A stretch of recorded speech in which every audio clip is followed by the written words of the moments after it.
Let's fucking do it. It's time. It's time. Vosh is here. I'm gonna. Welcome, Vosh. Howdy. Howdy. We're still waiting for people to come in. Hello, sir. More people should come in soon. There are already so many, too. I look forward to the big old party we're going to have. How's everyone doing? We're amazing. The Martin is amazing. You can thank Thotamon for organizing all of this. Nice. Yeah, I was the one I was emailing you. Gotcha. Well, thank you very much for following through. What's the general political orientation on the server? How much bad faith do I have to prepare for? A lot and not a lot. It's we have a lot of. I'd say the server is more left-leaning than right-leaning if we're going only by the extremes, but it's rather centrist, I'd say. There, good. Get that mixed bag going. I'm ready. The last time I did this shit, I was so fucking sick I could barely talk. I am ready and waiting for some high-tier political discourse. Yeah, we're really excited to have you here. Welcome to Calliopean Club. Is it okay if I give a little shout out to the server really quick before we start? Go for it. All right, so we're Calliopean Club. We're a debate server. We promote civility, discussion. If you want to join us, our permanent link is discord.gg/Calliopean Club. And we hope that you guys will come join us. If you want, you can ask questions in the server. If you want to ask Vosh questions yourself, please add VC to the end of your question so I can make sure that you get to ask it yourself. But we'll start off with an easy one. I'm ready. Something simple. So someone asked before, they couldn't make it to the AMA, but they wanted to know what you think of market anarchism and what do you think of the way it's been portrayed on BreadTube so far? I don't know what you mean by BreadTube. BreadTube seems to mean a different thing to everyone who talks about it. Typically, BreadTube refers to more like suckdemi or soft socialist progressive content. When I think of like the broader lefty YouTube space, unfortunately, I feel like most of it is dominated by authoritarian leftists. There are a lot of tankies or tanky lights out there. Even, for example, like Non-Compete, who's like labeled himself like an anarcho-communist, recently talked about the need for like re-education centers and other shit like that, which makes me kind of wonder how much good anarchist representation there actually is out there on YouTube. I'm generally in favor of markets as a concept, as long as they are being done with luxury goods and not with human essentials. I think the decommodification of human necessity, like food, water, housing, medical care, is a necessity for a functioning society. And then past that point, I think markets can be, if directed properly, an extremely effective, efficient, and ethical way of distributing luxury goods and other superfluities like that. I don't know how much good representation I've seen for that on the internet. Most people seem to critique me when I advocate for any form of market policy. Awesome. Thank you. Next question is going to come from Nief. Long-time member. I'm going to unmute him. You can ask this question. Hey, so yeah, I was gonna ask about anarchism, specifically like how, if possible, it could be assumed without like this dichotomy of like authority like and liberty like pitted against each other, you know? Well, I think that fundamentally we all want the same basic things. I mean, all leftists like the idea, I think, of people being free to make their own decisions. Where that really comes down, where the line really comes down is the extent to which you believe it's necessary for the state to crack down on counter-revolutionary or bourgeois sensibility, you know? Oh, did you say something, or should I continue? I said sure. Sorry. Oh no, gotcha. No, my bad. I'm technically not an anarchist because I do believe in a form of transitionary state, but I would want that state to be democratic as well. From what I have seen, there is not one example not a single example of a society. Okay, Cuba's done pretty well. For the most part, there are bad records of societies which claim to be using authoritarianism as a transitionary period between a revolution and a more, egalitarian democratic socialist state. That these tend to go very poorly. I mean, look at what China's at. Look at what the USSR ended up doing. Look at Southeast Asia. Look at Latin America. Like, we just have a bad track record with that. So I am not particularly high on the opinion that it is possible for any form of authoritarian governance to meaningfully represent the interests of its constituency. I'm sort of the opinion that like it's like an ipso facto authority if it's a governance like above the other, right? Like Engels even says in his text, like on authority, how like revolution itself is like a force of a mass, right, onto those in power, right? Like it's like a reversal of power, right, roles. And I think that's really problematic for the notion of the off-lib dichotomy. I think it entails something that might not be scientific. Well, I don't think the goal of a socialist revolution should be to replicate the power structure of the previously existing hierarchy. Oh, sure, yeah. Yeah, I think the goal of the revolution is to as they say, right, develop into, because it's developmental, right? It's not just the violence in the beginning. Like when people talk about the violence, that's something that may or may not be contingent upon. The thing I have about the off-lib dichotomy, and I'm not trying to be negative or like antagonistic here, is I think it's like pillared on like a liberal outlook, and a lot of people have it. I used to be an anarchist. I used to have it, I have a definition if you want it, but if you don't, that's For what fine. specifically? I can just let you move on. So it's pillared on this faith, right?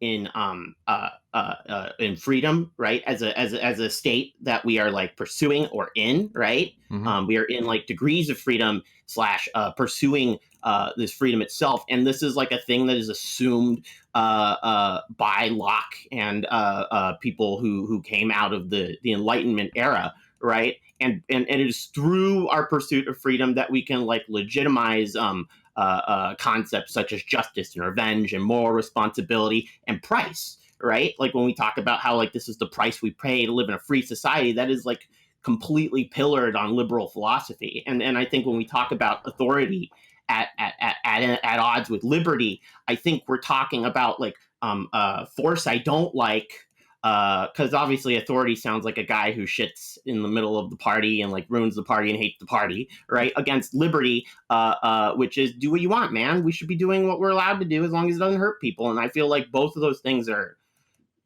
at odds with each other if we assume them, but I think that's why they come from liberalism. Well, the dichotomy is flawed because it presupposes the non-existence of structural violence.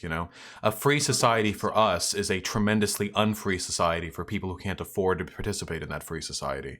For a lot of Westerners, liberalism and freedom come at the cost of an entire global economic system that exists to support and satiate their economic and social needs.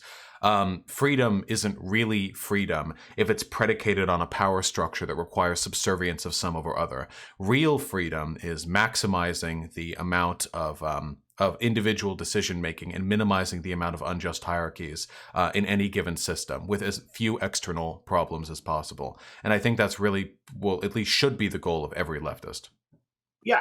Sure. I personally, as a leftist, I won't use that word to describe it like freedom, right? But it's obviously like a mutual goal of like being above like the need for like wage labor in order to survive and stuff like that. The problem is when I say, well, this is freedom, I'm letting a worldview that comes from Locke be interpolated, aka like thrust upon me. I'm accepting that, right? And I don't want to do that because I'm concerned with liberalism, right? That's all. Gotcha. Yeah.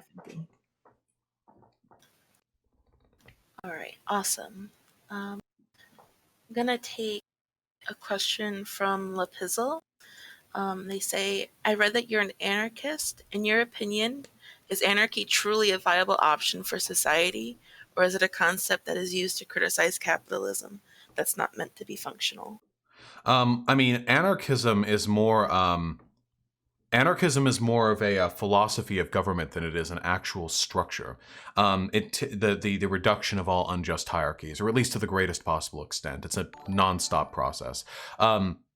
I think it's perfectly conceivable. I will say this: there are a lot of leftists who I think don't grasp the significance or the disparity between our society and one which would adhere to the principles of anarchism. There are a lot of people who believe that, like, oh yeah, we could just do it. I strongly disagree with this. One of the reasons why our society today functions as it does, in America at least, we have a pretty strong civil society. That is to say, the government can't just do whatever it wants. There are actual limits, and while the government does get away with a lot of horse shit, all it would take is a look at, say, for example, Russia or China to see examples of much weaker civil societies. We have a strong journalistic element. There are PTA groups and committees and independent subcommittees that all work to sort of democratically represent the interests of the people. To pass over the fact that civil society is a huge part of why our civilization functions decently well, at least compared to precedent, I think that's a big mistake. I think that with a proper civil society, anarchism could function perfectly well. That is to say, if people become acclimated to the ideas that are fetical to a functioning anarchist society, then I believe it is capable of functioning. Without that, I don't believe there's any imposition, any government strategy, anything that could fill that gap. We need people to be ready for the changes that will come. And if they can be, then I think it's practical. Awesome. Thank you. I'm gonna unmute Fossil. I have a question for you. Hit me up. Hi Vosh. What do you think of Abdullah Öcalan? Abdullah Öcalan. Oh god, I need to see a face. This is my autism here. Oh yeah. Okay. All right. We just learned about this. Fucking guy. We had some folks on here. Okay. Positive. We're gonna open with that.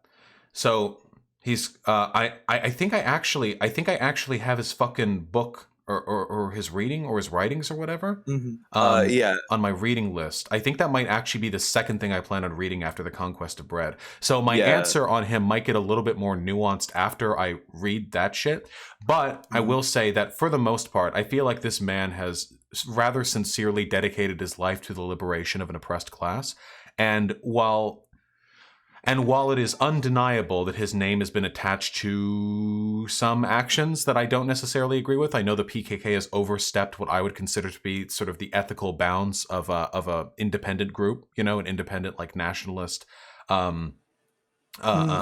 militancy group a few times. I think that's kind of an inevitable consequence of operating on that scale. I think that for the most part, this is like an unabashedly, like, good person. Mm-hmm. Okay. And I think he's quite handsome too. Yeah, if you're going to read his book, I would recommend the compilation of all his writings, The Political Thought of Abdullah Öcalan. I actually have it on my desk here. It's a really good read. Ooh, man. Ooh, boomer. Paper books? You hate the environment? Oh, wait, shit. Hey, Hunter Avalon. Nice to see you, man. Hope you've been doing well. Sorry. Yeah, no, I definitely want to get to reading that shit. Mm-hmm. Awesome. Thank you, Fossil. Next question is going to come from Viv. It has to do with political violence, so let me unmute him. I love political violence. All right, Viv, you're unmuted. Hello. Yeah, so it's like, from what I understand, you believe that the only way to achieve socialism is through political violence, correct? I mean, it's conceptually possible that it could be done without political violence, but an essential component of a socialist revolution is seizing the means of production, which functionally means seizing the assets, wealth, and capital of an elite class of people who have the military and police at their disposal. So, I mean, aren't the military and the police members of the proletariat? Technically, yeah, but I mean, police are referred to literally as But class traitors who uphold the will of the sure, bourgeois, and soldiers will do what they're told for the most part. I do believe that there are a yeah. lot more, or at least there would be more sympathetic members of the military, should things really come to it. But I don't think it's reasonable to assume that the wealthy of this country would like just abandon their assets without any attempt at fighting back. Well, That seems I never unlikely. said that, but it seems to me that like when you build you build a system based upon violence, and you seem to have this implicit threat of violence there. It doesn't seem like anything that's sustainable long term. Are you Whereas if you referring? sort of have Wait, like are a you more referring to revolutionary, liberal capitalism right there? A system that implicitly relies on violence. I mean, sure, if you want to call it that. But the reason why I'm asking, you seem to imply that socialism is only viable through some kind of revolution. I don't think that people will be happy at the fact that like, some kind of violent revolution comes along. So unless you're going to what sort of like murder all these people, all of these class traitors and stuff, and like No, bathe no, them no. in a I river don't of plan on blood, murdering everyone yeah. who disagrees with socialism. We've had revolutions So then, before. This is hardly the sure. first time. We had a revolution here to secure our independence from England. We killed the I mean, that loyalists. was We oh, backed them hold on. out. That was a well, no, hold on. That was a bunch of rich old white men just fighting to preserve the status quo. I wouldn't really call that much of a revolution. That was just like No, it was. it's just It like was a bourgeois revolution, and in spite of the fact that the peasantry of the American colonies benefited basically not at all from the American independence. Nonetheless, they were willing to put their lives on the line to fight for what they believed in, to fight against the king, to fight against England, to fight for the independence of their country. If they're willing to fight and die for something they don't even benefit from, I'm willing to bet that with enough class consciousness, the proletariat of America would be willing to fight and die for something they substantially benefit from. okay, fair enough. So it seems to me that you think that people are willing to die for something based upon something they may or may not benefit from without any kind of like obvious chance of success. Oh yeah, So can you tell them, yeah, people are fucking crazy. With the right propaganda, they'll die over anything. But I don't want to like trick people into a socialist revolution. I believe that material conditions are advancing to a point where society is going to become progressively worse and worse, particularly for poor people, that the stratification of wealth will grow more severe, and that at that point revolutionary sentiment will become more popular on its own. We're already kind of getting there. I mean, we're right now as split as we've ever been, with the exception of the literal civil war. The partisanship in this country is trending towards greater levels of political violence on both ends. It's not unreasonable to imagine that as climate change ramps in, as cities are devastated by weather patterns and more refugees pour in, climate change refugees, as our political environment grows more and more to a standstill because partisanship means that our House and Senate can't cooperate, it seems likely to me that folks are going to get antsy. And if that happens, I want the revolution to go the right way, because it could also go fascist, and I don't think any of us want okay. that. So that's fine. Yeah, no, I accept that. I'm happy. I wouldn't want a fascist revolution. The problem is, do you think that any kind of revolution stands any chance?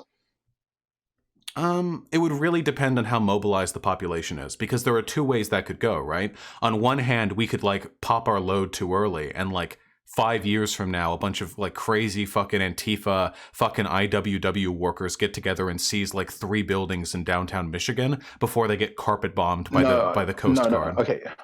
No, hold on. No, what I'm asking you is like, do you understand that there's like a disparity between the power between any kind of like a civilian uprising and like the military force altogether? Oh There's yeah, of like course. it's like yeah. But the idea is that if for one, there's a lot of nuance to the ways in which a military population controls its sort of domestic holdings. For example, if entire Sure. cities began to turn, those cities don't just have people in it; they have factories and businesses owned by the wealthy people who are controlling those. Okay. Well, Okay, yeah, wait, no, wait, this I'm is trying to give an answer though. There's a lot of nuance and complexity to how a military can exert control over a domestic population. But ideally, because as you well, I can said, explain that to you if you'd like. the military is proletariat. Ideally, class consciousness would disseminate to the point that some generals would turn and recognize that they're no longer defending America or the Constitution by fighting against the revolutionaries. That's happened before. Well, no, okay, but the problem in this scenario that you're presenting that you have is the fact that in a global sort of, in like this global setting that we have, any kind of revolution on the United States soil would negatively impact the United States' position internationally. Most generals would accept the fact that like to weaken the United States on the international playing field would be a negative detriment to the country overall. So I think it's highly unlikely that based upon that they're likely to switch to the sides of the proletariat. And in terms of like long-term strategic planning, it would be more advantageous for them to essentially put down this rebellion with extreme like prejudice. That depends on how large the rebellion is. If it's spread across a wide swath of the country and would require the destruction of major cities, halting down economic production for a very long time and crippling us in the global economic stage, it might actually be beneficial to capitulate. Because to put down a proletarian revolution, you have to put down the proletariat. To put down the bourgeoisie, you could probably take out a few buildings and that would be it. Okay. Not that I support any so kind of political revolution or political violence, all in Minecraft, of course. Sure. The problem with your thing right there is like, yes, the fact that it's more difficult to stamp out this kind of dissent, but the way in which information is disseminated and the way in which the military would like control this, it's not the same as how it was like a few hundred years ago. The government has huge amounts of power, like to affect systems. Yeah, but quite a bit of the government is proletariat run as well. I mean, the government isn't just politicians. It's not just the billionaires. The government is, for every one politician, there are 10,000 ill-paid interns or civic workers or social servicemen who have, in the long run, a significant amount of control over how the government actually functions. I genuinely believe that if any revolution is to be successful, it must appeal to the sensibilities not only of the common proletariat, but also of those who have seized some hold of the power structures that keep us in place.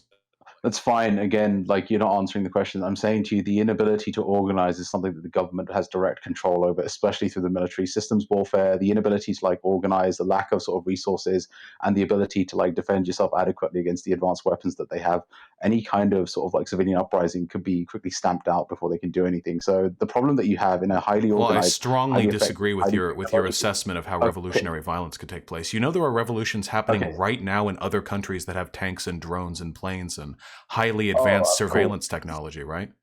Okay, cool. So hold on. Because you're asking me something that could fill up a 2-hour video. All I'm going to say is like this, functionally. A lot more has to change before any revolution can be successful, but you're like really easily brushing over the potential of literally millions of people who run this country's economy, shutting the state down until we get what we want, until we depose those in power, and you're brushing over all of that in favor of like, they have like tanks and drones and surveillance equipment and technology and stuff. That's not what I'm saying. That's a straw man of my point. The point of the matter is the inability to organize and the ability to spread your message is something the military has the power to disrupt. But people are spreading their message in countries where the government has shut the internet down. They find other apps. People disseminate technology. There's always ways. Apple doesn't cooperate. Some branch of the government is too slow on the uptake. The government isn't infallible. It's not like this monolithic, unopposable force. It's made up of human beings and it fucks up constantly. Our government is barely functional right now. We fuck up constantly in a militaristic, economic, and civil sense. I reject this idea that the government is so well organized that it is impossible for a proletarian revolution to succeed. But I understand your perspective. I think that's a good place to end it. Vosh, I have a special gift for you. I love gifts. Ask Yourself is here. He wants to talk to you, so I'm going to unmute him. Oh, no. Ask Yourself, man, I love you. All right, hit me with it. All right. He's unmuted, but he's muted himself. So, but I know he's dying to talk to you. I'm ready. Hit me with it. I don't think he's there at the moment. Uh-oh. Oh, there he is. Ask Yourself? Hey, you really react like that when you hear that it's me, Vosh? No, only when I hear it's a vegan. I actually quite like you. That's a contradiction. I am a vegan. Well, it's nothing personal. I like you too. I'm All right. Well, Hit me. I mean, I guess that it's obvious why I'm here. So, I just want your take on this reply to your argument. So, what I brought up was name the trait, and you basically just bit the bullet, and you said that if there was an LGBT Holocaust happening, it would be fine to buy the corpses of these people, like the breasts of a lesbian or, you know, the steak of a trans person. So I think that right there, I mean, I'm sure you probably agree, you lose like a huge quantity of people. Yeah, because those people should be vegans, is what they should be. Again, right. I don't disagree. That's just the starting point. I don't disagree with your idea that that it's horrific what we do with purchasing meat. I disagree with the idea that we should very hypocritically focus our moral condemnation only on people who buy meat and dairy products and not on the people who make other purchases that negatively impact the world. That's my main contention. If we had a world where we had a socialist revolution and all commodity goods were purchased and produced ethically, then I would 100% be on board with your argument, morally condemning anyone who buys meat or whatever. My problem is that people get really fucking ass-pained about the meat thing, but then when it comes to buying clothing that was made from sweatshops when you could pay $1 more to get something ethically sourced, oh, well, whatever. Everyone needs a t-shirt. Everyone needs a phone. There's no getting around that. No big deal. When we're contributing to a system that keeps literally like billions of people in poverty. That's the hypocrisy that really, really fucking bothers me. Okay. Well, either way, when we got to the end of our discussion, we were kind of getting to a stage that we were like getting a sort of an argument like clarified. And part of your argument was this implication that if we shouldn't buy meat produced through capitalism, we shouldn't buy any commodities produced through capitalism. So I was kind of like asking what the reasoning is for that, and we got cut short, understandably, because you'd been streaming for a bunch of hours. But afterwards, obviously, I formalized your argument. I got you to sign off on it. So we just have this basic kind of modus ponens where we say, or well, I guess it's modus tollens. So if we say, if we oughtn't buy meat produced through capitalism, then we oughtn't buy any commodity produced through capitalism. It's not the case that we oughtn't buy any commodity produced through capitalism. Therefore, it's not the case that we oughtn't buy meat produced through capitalism. So I have a counter argument to that, and I'm just curious, as we walk through the premises, if you will accept this argument. Yeah, hit me up. So, all right, and obviously we understand validity and soundness. Validity, if the form is correct, then if you accept the premises, you're committed to the conclusion, and then soundness is that the premises are true. Yeah, I mean, we can run our way through the conclusion, and if I feel like the conclusion doesn't adequately reflect what the premises are, then I might take issue with how the premises are phrased. But yeah, right. It's formalized though, so you'd have to reject one of the premises to get away from the conclusion. Yes. Yep. Okay. Cool. So the first premise is if avoiding meat produced through capitalism sufficiently maximizes well-being, then we oughtn't buy meat produced through capitalism. Do you agree with that? If avoiding purchasing meat through capitalism maximizes well-being, then we not do so. Sufficiently maximizes well-being in case you have a threshold view. Yeah. What do we mean by oughtn't? Do we mean morally or like legally? Just morally. Yeah. I don't know if I agree with that. I don't think that people have moral obligations to maximize the well-being of others. Wait, I thought you were a rule utilitarian. Yeah, I don't. Yeah, but that doesn't mean I feel I have an obligation. If I like walk down the street and see a homeless person who needs money, like I don't think that I have a moral obligation to give them my money. Wait, but do you think that there's anything that we oughtn't do? Yeah, I think we shouldn't. I think that there are general thresholds of acceptable behavior that are usually conditioned through like social circumstance. Like here, like for example, this is a pretty common counter argument that's made that I'm heard. If you're walking down the sorry, I'm just on a train. They just want my ticket. Please continue. Yeah. Gotcha. If you're walking down the street and you see a baby that's drowning in a fountain, and you could rescue that baby, but it would like ruin your socks or something. Like you've got like $5 socks on or whatever, it'd fuck up your socks. Basically, everyone would agree to sacrifice their socks to save that kid. Like everyone would. It'd be ridiculous not to. You'd call anyone who didn't a sociopath. However, for $5, you can save a life if you donate it to the right charity. If you donate it to the right charity, that's enough water purification tablets or food or clothing or whatever, probably to save a life in some sufficiently impoverished part of the country. But I wouldn't call a person a sociopath for refraining from doing that. I think moral obligation is a really, really tricky thing. And while I would always advocate for somebody to go ahead and donate the $5 to Africa or whatever, I would never say a person is bad for not doing it. Oh, this is so bad. My headphone battery is low, so if I disappear, that is why. But I really hope we can get through this. So, okay, now if you're a rule utilitarian, like you're still a rule utilitarian, right? It was pointed out to me that rule utilitarianism is redundant, and I am now reduced back to a lowly act utilitarianism because the consequences that are made of the rule fit within the act of an action. So I have been disciplined. Right. Yeah. So that's. I mean, I was just going to run it with rule util, but like that's obviously the classic criticism that just collapses back into act utilitarianism because once we get rid of the well, in fact, we don't even need to go into it. Yeah, Once if you go get rid too of the hard, if you go conditions that too would hard with the rule making, you're basically falling back into deontology. And if you're reducing the rule to a specific subset within the purview of the act's consequences itself, then you're just doing fancy act utilitarianism.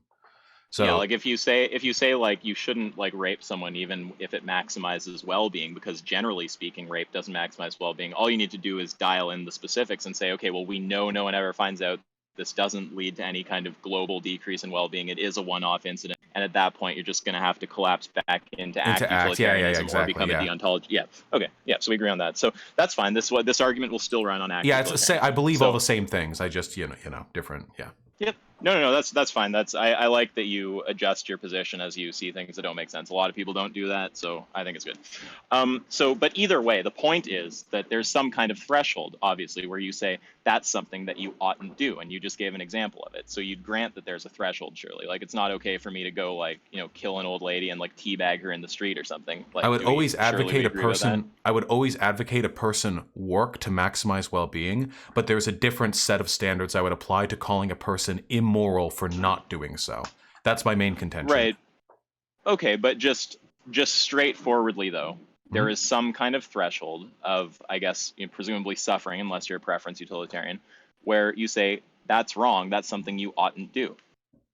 Yeah, or I would say you oughtn't do anything that doesn't maximize well-being, but I would morally condemn someone for doing something actively harmful. There's obviously a lot of like vagueness there. I mean, do you morally condemn someone for deciding like to split up with the mother, even though you've got a kid to take care of, but you and your mom argue a lot? There's whether or not you should always do what maximizes well-being, but I don't know if I can call you a bad person for not. But there is surely some threshold beyond which you're going to say you are doing something wrong. You oughtn't do that. Yeah, of course, yeah. But that's a very fuzzy line for me. And in global capitalism, where all of our commodity purchases, or at least almost all of them, hurt people, I have a very difficult time assigning immorality to a person's decision to buy meat or dairy products when everything else we buy is sort of tainted with that process.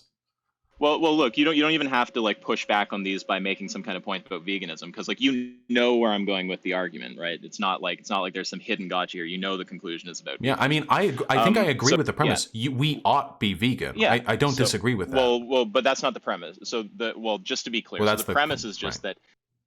Oh, okay. Sorry, I didn't realize. I thought you were referring to the premise. No, I mean that would be, I assume, your conclusion. I mean, considering that you're a vegan and advocate for it, I believe we ought be vegans. Well, I think it's not quite the conclusion. The conclusion is actually just that the first premise of your argument is false. But let's just continue through it. So obviously this, you can just put in anything here. If anything sufficiently maximizes well-being, then that's something we should do, right? So if we say that avoiding meat produced through capitalism, if avoiding meat, this is an if statement, right? It's not an assertion that it does, it's an if statement.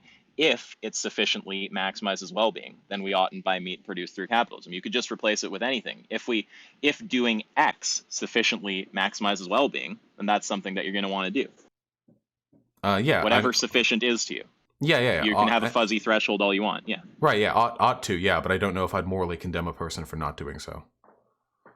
Wait, but there's some threshold beyond which you do condemn people. Yes, right? But the threshold for condemnation is not one mote smaller than the threshold for like what I would advocate for. It's not like maximize all utility or you're a bad person. What makes you a bad person is much more contextual, I think. Yeah, that's all fine. But the point is just that there is, even if you say there's one threshold for what we ought to do, there's another for when you're actually a horrible person for not doing it. That's all fine. The point is just there's some threshold beyond which you're just going to say you're wrong. You shouldn't do that. Yeah, I would agree. Right. So we can agree with so we agree on the first premise then. If avoiding meat sufficiently maximizes well-being, then we ought avoid meat.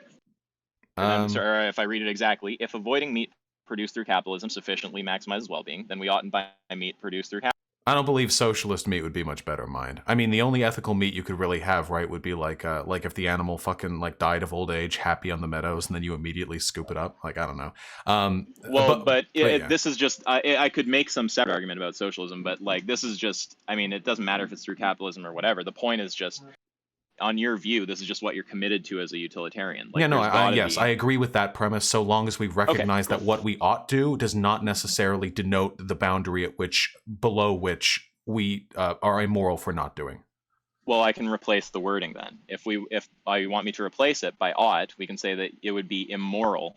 So if we say, I can just change the wording. If avoiding meat produced through capitalism sufficiently maximizes well-being, then we'd be immoral not to avoid buying meat produced through capitalism. No, I strongly disagree with that. I think that it's perfectly moral Wait, to but buy stuff through that's a capitalism. contradiction. Okay, wait, but there you did just contradict yourself because you said that there's a threshold beyond which it's immoral, and now you're saying there's not. Yeah, but it's not at buying meat or buying anything. No, through but capitalism. it's an implication, right? P implies Q, so it's if it sufficiently maximizes well-being, then it's something that we'd be immoral not to do. Yeah, but I don't think that applies to commodity purchases. I don't think there's any circumstance by which buying meat would trick that would trick that immorality. Wait, but I didn't yet make the statement that it is the case. This is just the implication that if it's the case that it sufficiently maximizes well-being, then it's the case that we'd be immoral not to do it. No, I don't think I could agree with that. I think that that's a contradiction. Because I think that the whether or not we ought do something correlates to the utility we derive from it, but whether or not we're immoral for not doing it or for doing a bad thing, I think is much it's much more complicated, and it doesn't correlate specifically to the utility of the action. Wait, but so a minute ago, so there's a contradiction there. So I don't think it's like okay, so the contradiction is that a minute ago you said there's some threshold of negative utility beyond which you would say one is immoral for not doing or for doing an action. Now you're saying that's not the case, so that's a contradiction. That is true, but I don't think here. Okay. Repeat the syllogism to me then. Or Yep, not the syllogism, the premise. The premise. Correct, yeah.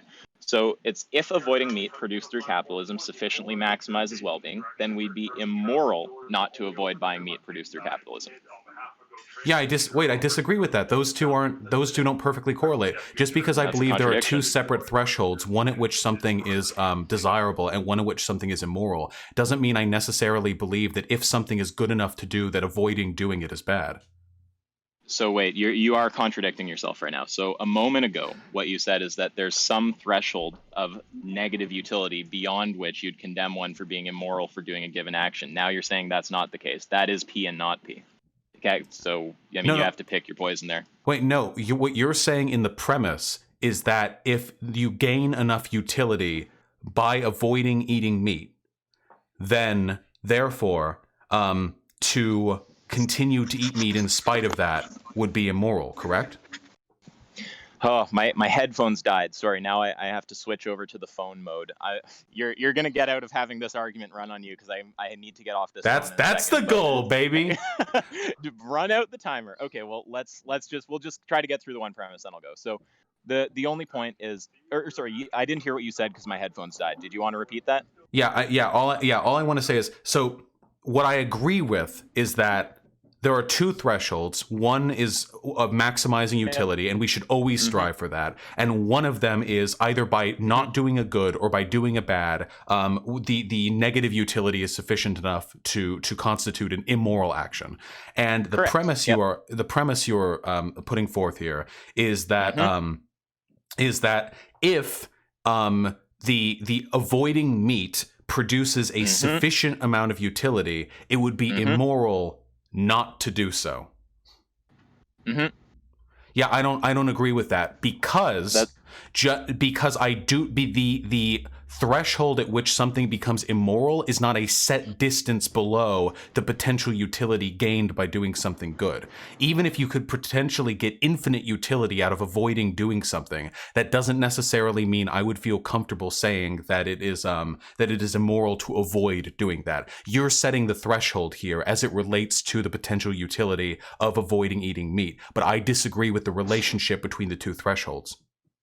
Well, wait, okay, so I'm worried about ruining the AMA with all these Toronto noises, and I'm going to have to get off the phone, but I'll just make a quick point, and you can have the last word. And we can probably talk in the future, too. I mean, we have each other's numbers. Yeah, well, I'm happy to. I want to talk to Hassan, too. It's really not a gotcha. I just think that there's a lot of leftists who are conservative about this topic, and it's really weird.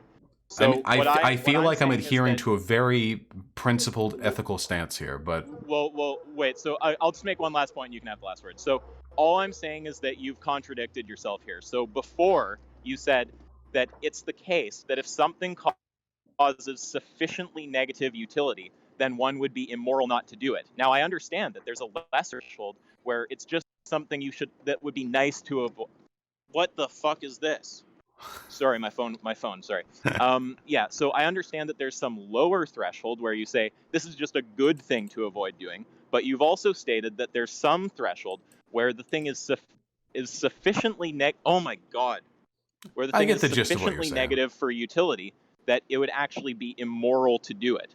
Now you're saying that it's not the case that such a threshold exists. So that is a contradiction. But I'll give you the last word. And it's good talking to you as per usual. Right, and hopefully we'll do it again in the future. The distinction here is that in the argument that I am making, which is that there is a threshold for immorality, you can either do something bad enough or avoid doing something good enough for something to constitute an immoral action. I agree with that. However, in the premise, the problem is when you say utility gained by not eating meat is so sufficient that to avoid to continue eating meat would be an immoral action. The problem is that on a categorical level, I do not believe there is any way for the consumption of a commodity to be so unethical, or that we could gain so much utility from not getting it that we can comfortably call a person unethical for participating in the production or the consumption of that commodity. So in the instance of meat eating, for example,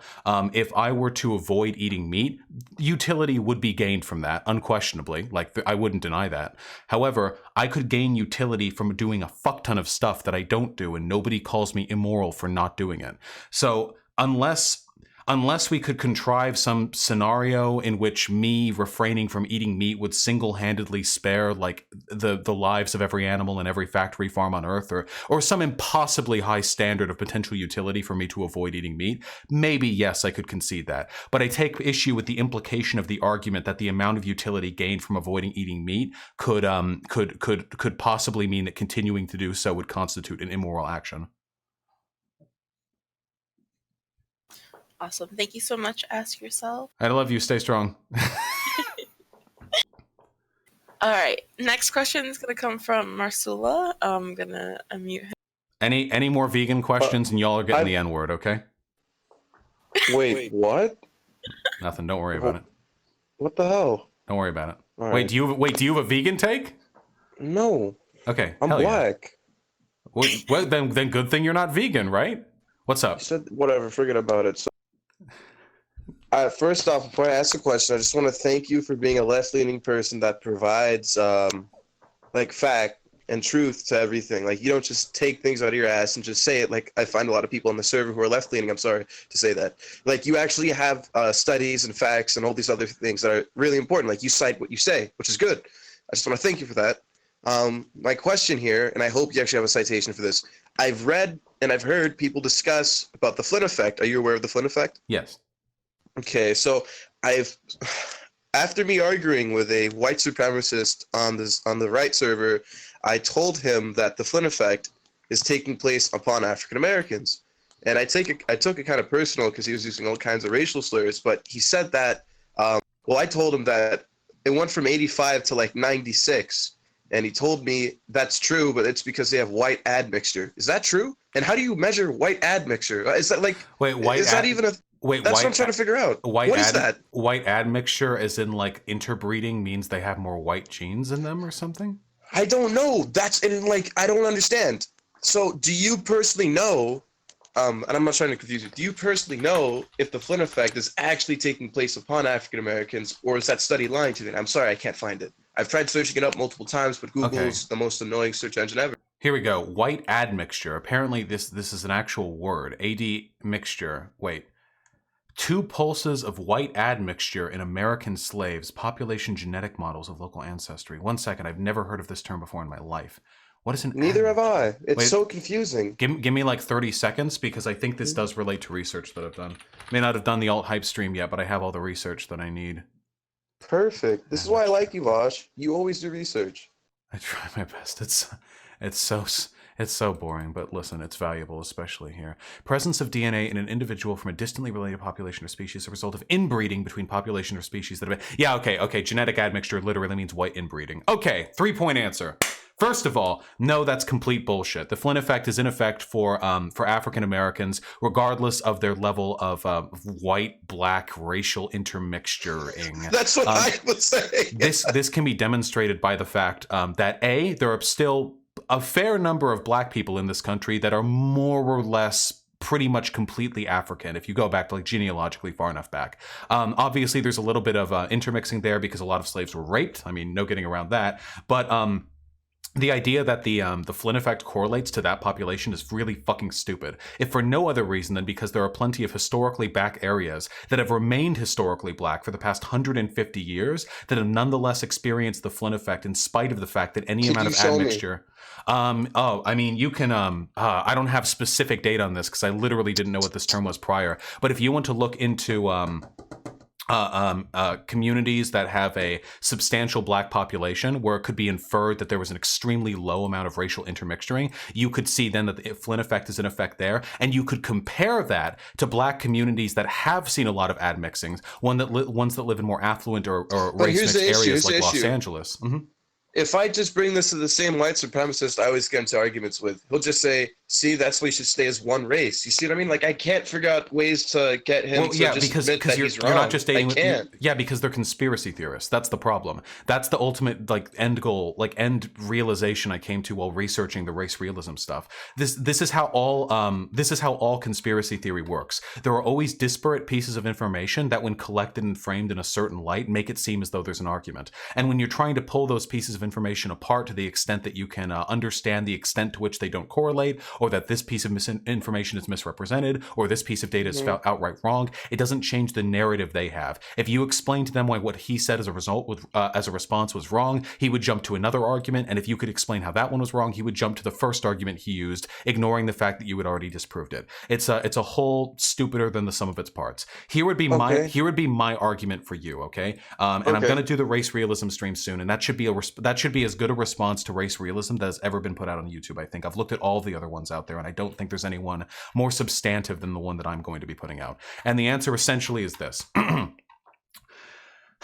The Flynn effect traditionally affects populations that have experienced severe levels of socioeconomic disenfranchisement because they have not experienced all of the environmental and social conditions that lead to one developing intellectually to the fullest possible extent. The Flynn effect is slowing down in wealthier communities in developed countries. There's not much really for it to do, for example, in Beverly Hills. Everyone there already has access to the education, the dietary needs. They don't have fucking lead paint in the walls. They already have all of the conditions around them that lead piping as well. I'm a plumber. I actually replaced those. Yeah, and lead piping, which, by the way, lead fucks black communities. It's actually fucking crazy how much lead dust can affect your IQ, your violence, your mental stability if you ingest it at an early age. It's actually fucking crazy. It's true actually. Like, it has been shown. No, I believe you. Like, but like, I live in New York, right? Like, they literally are removing all these lead pipes out of the roads, and I'm like, why are all these lead pipes in places where these black communities are stereotyped as being poor and stupid and all these other sad stereotypes? It's so consistent that it makes me believe that there's a conspiracy theory against black people, but I don't really care. I mean, there literally is. There have literally been state-run I've read conspiracies things to where fuck over black politicians have managed, forgot who, but they would give these illegal gangs like the Bloods and the Crips guns and drugs. They would literally supply them. And these are the same politicians that are like, oh, stop these gangs, stop them. It's unbelievable. It's sad. Also, quick question. Can I be unbanned from your server? I asked your moderator for nudes. Send me an email. Oh my god. Thank you. What's the email address? One last thing I have to say very concretely. Intelligence is a highly polygenetic trait that is influenced by hundreds of genes that are present in your brain and body, and, moreover, are highly susceptible to outside influences. And for that reason, there are myriad characteristics which can negatively impact stuff like your IQ. This isn't like height or musculature, which can be conditioned in a very specific way. Your musculature, like your muscular genetics, genetics are like pretty much like a genealogical thing, and they can be exacerbated with like working out. Like, there you go. Congratulations. We figured out muscles. It's complicated, but for the most part, that's how it functions. Intelligence is this incredibly fucking multivariate polygenetic characteristic that's influenced by almost every aspect of a civilized society. And because, and so everything from social disenfranchisement to being bullied to having poor parents to growing up in the projects to being poor, all of these things can affect it tremendously. And it is race realists who take advantage of that ambiguity, who try to fit their conclusions into the cracks, who try to make assertions from disparate pieces of data that any sane researcher would look at and say either we need more research or of course they're stupider than white people. Look at what they had to grow up in. Any reasonable person would come to that conclusion. Of course, and they're just taking advantage of just people who are just rationally thinking. Two things before you guys close me off. Don't forget to unban me from your server. And also, how can I increase my IQ? I always ask people this question on the server, but I always get made fun of for it. I want to increase my IQ score. It's below average, and it's below what's below average. I want to increase it to that of Einstein or something. I don't know. You could look up like Alex Jones or like Prison Planet's like Brain Force. I have no fucking idea, comrade. Listen, IQ isn't representative of success in life past like a certain standard deviation. What you need to do if you want to get big brain is you just gotta develop a passion for learning. You have to be interested in how the world works the same way an engineer or a sociologist would be, and you have to derive personal satisfaction from learning new pieces of information. Those are the prerequisites of basically every intelligent person's mind. You have to set up the incentive. You have to desire learning. That's how it goes. Awesome. Please don't forget to unban me from your server, man. Thank you. No promises. All right, I'm gonna mute him now. All right, next question comes from Pancom. He wants to know what you think of Christian anarchism or religious socialism. I like anarchism and socialism, but I don't like religion no matter how it's presented. I don't like spiritualism or mysticism or superstition. I think that we as humans can arrive at the best possible conclusions using nothing but good old-fashioned big brain logic. And as soon as you start introducing metaphysical elements to that conversation, it grows increasingly difficult to make those kind of informed decisions. And that really frustrates me. Also, frankly, I don't trust religious people. I'm sorry to anyone in chat, but the epistemological framework you subscribe to puts God above everything else. How could it not? God is literally the moral framework of the universe for a Christian. They're literally the bedrock upon which existence is built. If for some reason you one day feel that your devotion to God exceeds some other moral or ethical consideration that I would consider of higher importance, but you wouldn't because it's God, then you can turn tail on me like that. Now, turning tail can happen amongst non-spiritual people too, but in my experience, having dealt with religious people in the past, I never know where your priorities are. I never do, and I don't know if I can argue with you either. For example, this new wave of alt-right, the Nick Fuentes, like, Catholic conservative types, you know? I can't even reason my way out with them because their Nazism is informed by a misinterpretation of spiritual scripture. At that point, like, rationality doesn't even play a fucking point in it. And also, I just don't like God as a concept. Like hierarchy, you know? Fuck that. All right, so... Hi, I'm Pancom, by the way, also known as Antras. Okay, so quite a few things to unpack here. Oh, no. First of all, on the last point, God does not necessarily imply hierarchy. He's literally the moral bedrock of the universe. He decides what does and does not constitute morality. That's... Yeah. Well, here's the thing, right? So I ascribe to a very specific ancient sect of Christianity dating back from the 2nd century, called Valentinianism. And, well, we hold things like, traditional concepts of sin don't actually exist. And that, for example, God is present in everything. Everything is a piece or emanation or illusion of God. And nothing actually exists but God. So when you say that God implies hierarchy, that is not necessarily true, because in this specific interpretation of Christianity, I am God. You are God. God is within us all, yet we do not exist. Do you call upon any holy scripture or text to derive your moral values?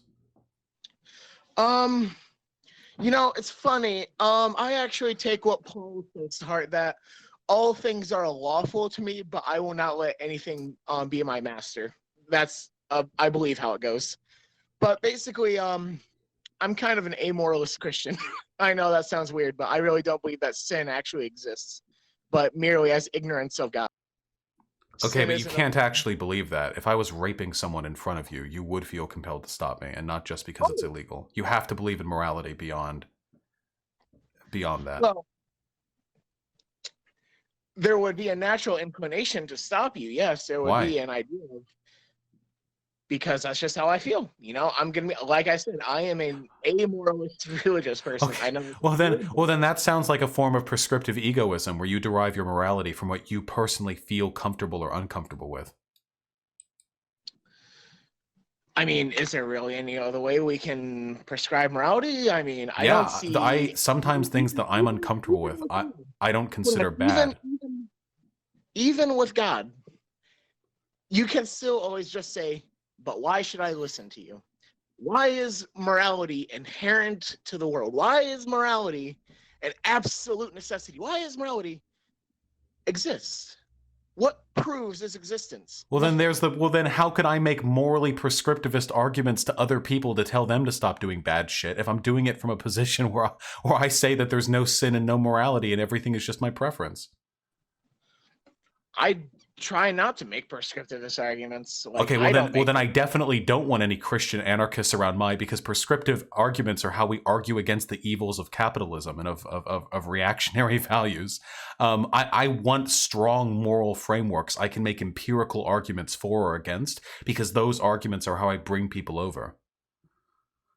Empirical arguments, yes, and I do agree with using moral language. I do agree with that, things like that, but I just don't think we can actually find any objective grounding for morality outside of our own subjective feelings. And I believe that it's good to use feelings, and that it is good, like, to me personally, it's good idea to use feelings and to use moral language, because it does allow for people to lead their own lives, which is the ultimate goal. That is my ultimate goal, is for pure, unlimited individualism through socialism. But I can argue for that empirically in ways that are more efficacious when it comes to changing other people's minds and more consistent internally, without having to rely on some presupposition of amoral Christianity. Again, I'm not necessarily arguing. Like, I'm just saying, like, okay, I guess here's a question then. Okay. You're a utilitarian, correct? I try my best, yeah. So how do you derive morals? Where do you derive them from?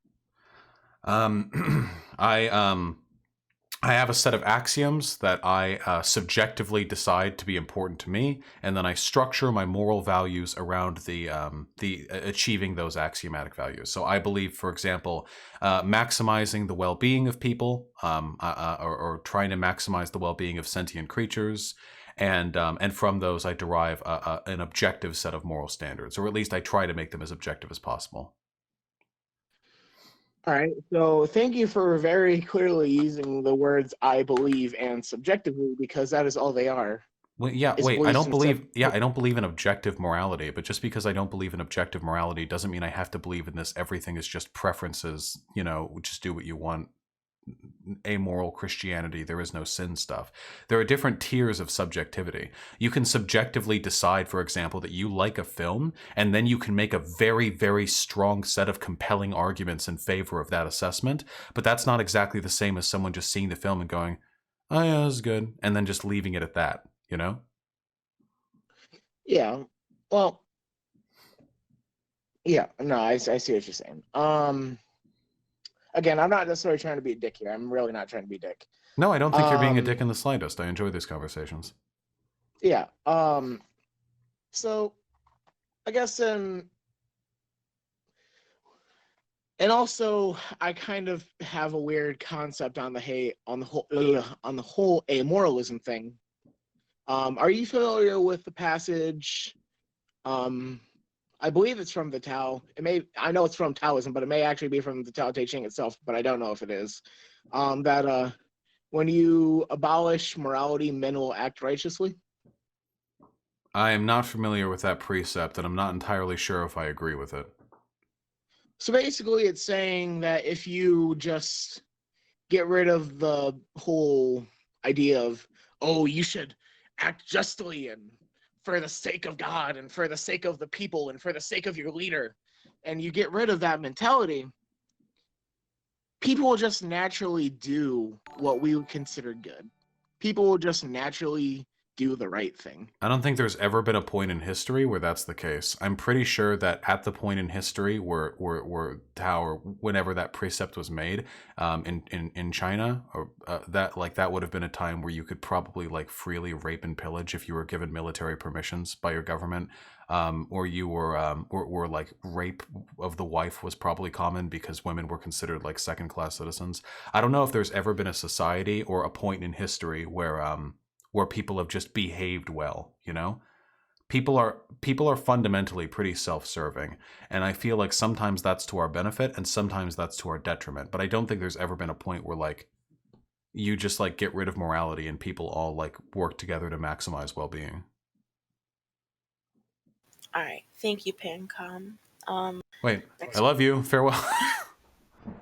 Sorry, I got a lot of questions to get to. No, yeah, I don't doubt it. These last like 4 or 5 discussions have lasted a pretty long time, so we should probably roll through a little All right. faster. So next question is coming from OzFox. I'll unmute him. Okay, so just quickly, because if you don't know anything about this guy, then I'll just ask a different question, right? Mhm. Do you know who Alesta Diumbris is, right? Alasta Diumbris? Yeah. I'm afraid I do not know. My apologies. Okay, I'm just gonna send you a link to that guy so you can look into him maybe, but Hit me then I'll up. move on to a different thing. So specifically, I'm just wondering if you disagree fundamentally with the Tito style of government, considering he seems to agree and fit with a lot of the premises that you put forward in your videos, at least. And it also seems to have the economic viability of something like the USSR, minus, like, obviously all of the oppression and, gulags and murder and stuff. Uh-huh. So are you asking me how I feel my beliefs line up with the Tito pill? Yeah, the Tito pill, right? I'm just wondering if you disagree with his policy in general. I mean, he considering, did again, like, he it did was- end up killing a lot of people. That part wasn't so hot. There were a lot of people that died. I don't know about that one. As Wait, far as I'm aware, the only wait, people that didn't died were people that broke the law, and were given the death penalty under the law. There was no purges or weren't there anything like that. 250,000 people that were wait, I'm pretty sure if I remember correctly, there was some purge. Whatever the case may be, it's irrelevant to whatever my answer is. And fucking whatever my history may fail me. As a general rule, I don't think that So I'm a process oriented guy, not a results oriented guy. So process wise, having an authoritarian dictator rule a state with an iron fist is not usually a good way of bringing about progressive reform. In this specific instance, it seems like Tito was a net benefit for the country he ruled. Pretty strong one at that. Not perfect at all, but altogether a pretty strong one. Though I may personally find Tito based and epic and cum-pilled, and the Tito pill may taste delicious on my tongue, I am nonetheless honor-bound to acknowledge the fact that, generally speaking, as a rule, having someone with his level of authoritarian power over a state tends to beget really bad outcomes. So while I personally like him more than I might otherwise, it doesn't mean that like systemically I approve of what he did. Yeah. So, just quickly, also, I'm not a tanky. I think the USSR was really shitty, and everyone in the USSR was really shitty. I'm just a Tito guy, okay? Gotcha. Just to call out your chat. So, are you completely against all authoritarian figures? For example, in Tito's case, like the entire government structure was like essentially like killed by the Nazis, and he was democratically elected into his position, at least like in the military sense, and then he essentially was trying to like reorganize the area. So you're against like all kind of like authoritarian leaders, even in like great crisis, Sometimes to, like, go there? authoritarianism is the least worst option. I acknowledge that. Like for example with Castro. I mean, Cuba's doing pretty well today, all things considered. Would it have been able to if Castro hadn't ruled the island so fiercely, if he hadn't worked so hard to repel counter-revolutionary activity from the United States and allies? Probably not. If he hadn't succeeded, if Castro had been some social democrat or libertarian socialist who didn't have the will to unify us people and defend it against American incursion, then it's in all likelihood Cuba would be a despotic fascist third world state right now, comparable to like what Haiti was 10 or 15 years ago, you know? Just some shit tier fucking nowhere country that has nowhere near the level of civic or social benefits Cuba currently enjoys. So sometimes authoritarianism really is the least worst option, and I suppose in circumstances where it seems as though there's no preferable alternative, I would support it, but I will always advocate for pursuing a better way. So it's like a Trump versus Hillary kind of thing. Like it's a lesser of two evils, but yeah, you need to choose one kind of thing. Yeah, and sometimes there really is no other reasonable alternative. It's not like Tito could have ruled fucking Yugoslavia as an independent democracy without any authoritarianism. He would have gotten crushed like that, you know? And that probably would have led to worse outcomes. So I don't know. I just think that we should strive for something better, you know? There have been, for example, in the one war we all get behind, right? America defeating the Nazis, World War II. And of course, it was mostly the Soviet Union, but we helped a little bit. Let's take a little credit, you know? I think most leftists would agree that America was in the right with like D-Day and stuff, you know? I think we would generally agree on that. It was literally fucking Nazi Germany. With that said, a lot of bad came about from that war. A lot of fucking girls were raped by our soldiers. A lot of fucking innocent people died, and there was a lot of bad behavior on the part of the Allies. Like, a lot. And not just the Soviet Union either. We took a lot of that. Looking back, like, was invading Nazi Germany the best call? Yeah, I'd agree with that. But we should always strive for something better and not feel constrained by the limitations of historical precedent.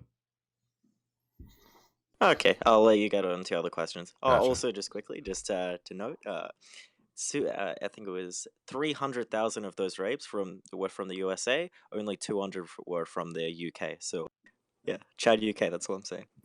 To only 200,000. Well, we had a larger fucking population. All right, no, okay, get out of here. Get out of here. This fucking anti-American scum. This commie. Get him out of here. All right, thank you, Alice Fox. Next question's gonna come from one of our admins, Kyosa. Sweet. G'day, man. What's going on? Howdy. Doing wonderfully. How about you? I'm doing pretty swell. It's 7 in the morning, so still waking up. I'm just wondering. I've got like a couple of follow-ups. So first off, how like aware are you of like of international relations and like models related to it? Moderately, but I admit most of my research has been domestic. Okay, cool. I'm gonna like piss off all the IR majors in the chat, and I'm wondering if you're like familiar with political realism. Yeah, I've heard the term used before. Okay, cool. So like political realism is generally like the orthodox model that people use when describing IR. I'm wondering within this model, which is like for people who don't know, is basically that like nations are all in anarchy and are trying to take advantage of one another. It's like the long and short of it. Within this model, how does an anarchist quote-unquote state survive within a political realist model? I mean, I generally agree with the realpolitik model, right? You'd have to be pretty naive not to, considering how ruthlessly the West has bombarded any attempts at socialist revolution in Southeast Asia and in Latin America. Like, consistently. It'd be difficult. Like, I don't know what like kind of hippy dippy could assign any other broad premise of international behavior towards how we function. With that being said, I don't think that this is why I believe in a transitionary state. I don't believe it's possible to have an anarchist society. I think that an anarchist society can only sustain itself if it is sufficiently large as to be able to independently repel incursions from foreign invaders. So I don't believe that's a realistic goal in the immediate moment, which is why I would advocate for a transitionary state that can more securely hold its borders and such. But ideally, if the global anarchist revolution ever comes, it would happen simultaneously over the period of a few years.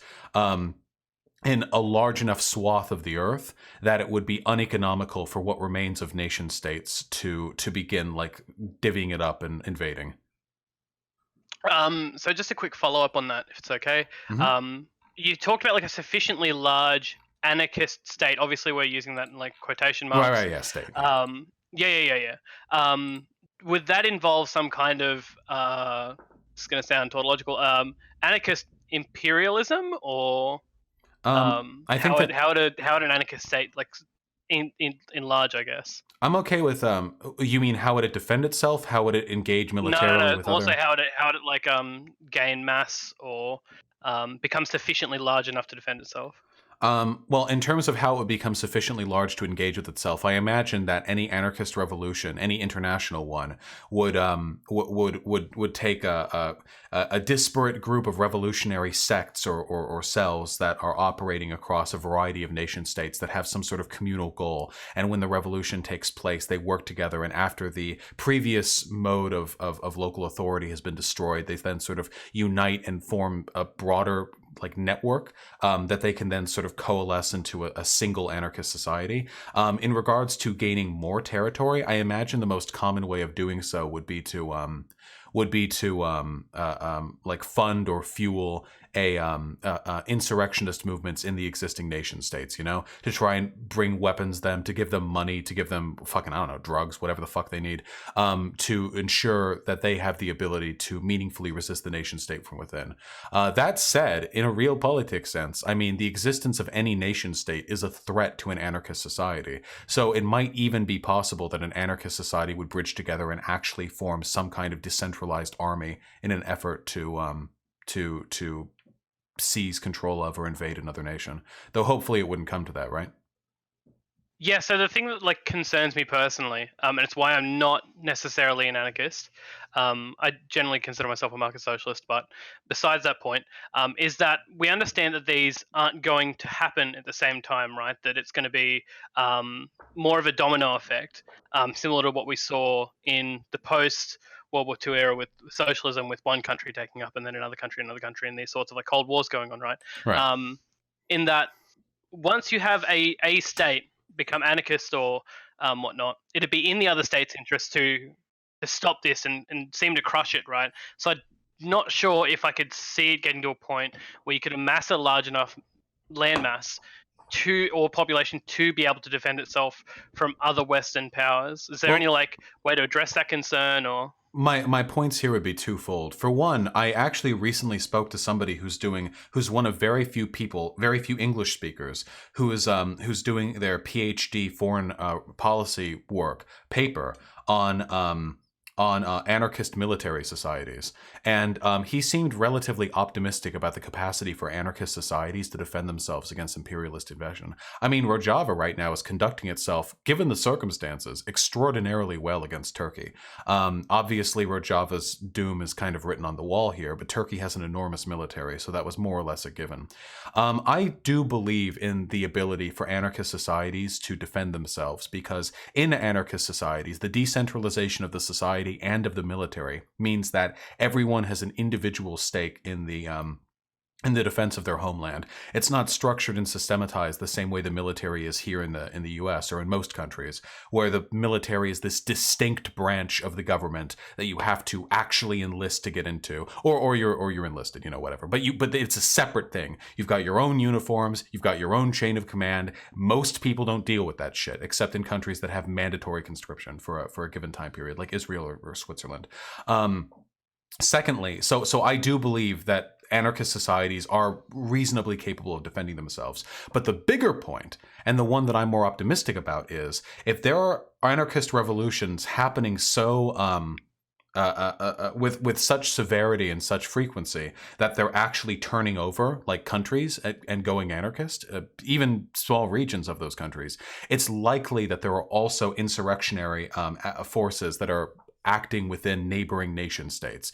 Hopefully, if there ever is some sort of cascading domino effect with anarchism, it would be joined with a subsequent subversion of existing nation states in the area that would weaken that nation state's ability to meaningfully engage in imperialist aggression. This is why internationalism is so important, right? I mean, you sink or swim together. All right, cool. Thanks a bunch for your time. I'll try not to take up too much of it. Of I course. appreciate all the work. Wonderful speaking to you. Have a good one. You too, brother. Awesome, thank you. Next person's gonna be Hybird. Hell yeah. I see people in the AMA discussion shit talking me like crazy. Any of you bitch babies want to come on? Come on, take a piece. Yeah, Hello, I'm man. willing. So my question was, do you think that the changing demographics in America are going to spur some type of revolution, whether it be a leftist or a rightist or fascist or whatever? Or Yeah, probably they will. I like living in a largely diverse country because it's kind of like a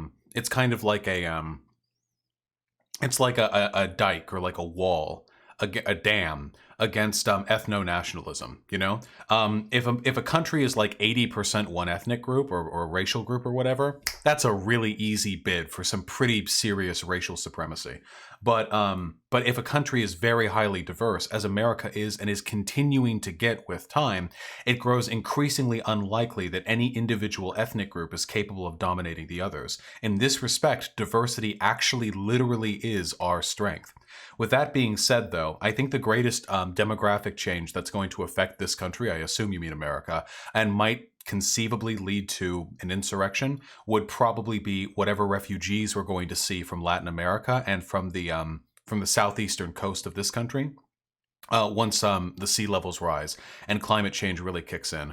UN projections indicate that we're going to be seeing over the next 30 to 40 years, tens of millions of people being displaced. Past that, possibly as much as 100 million. This is a refugee crisis the world has never seen before, and some of these people are going to end up on our doorstep. There's going to be an enormous pressure for us to either integrate or kill off or reject these people. And I think that tension is going to lead to some pretty severe internal fighting, possibly as far as a revolution.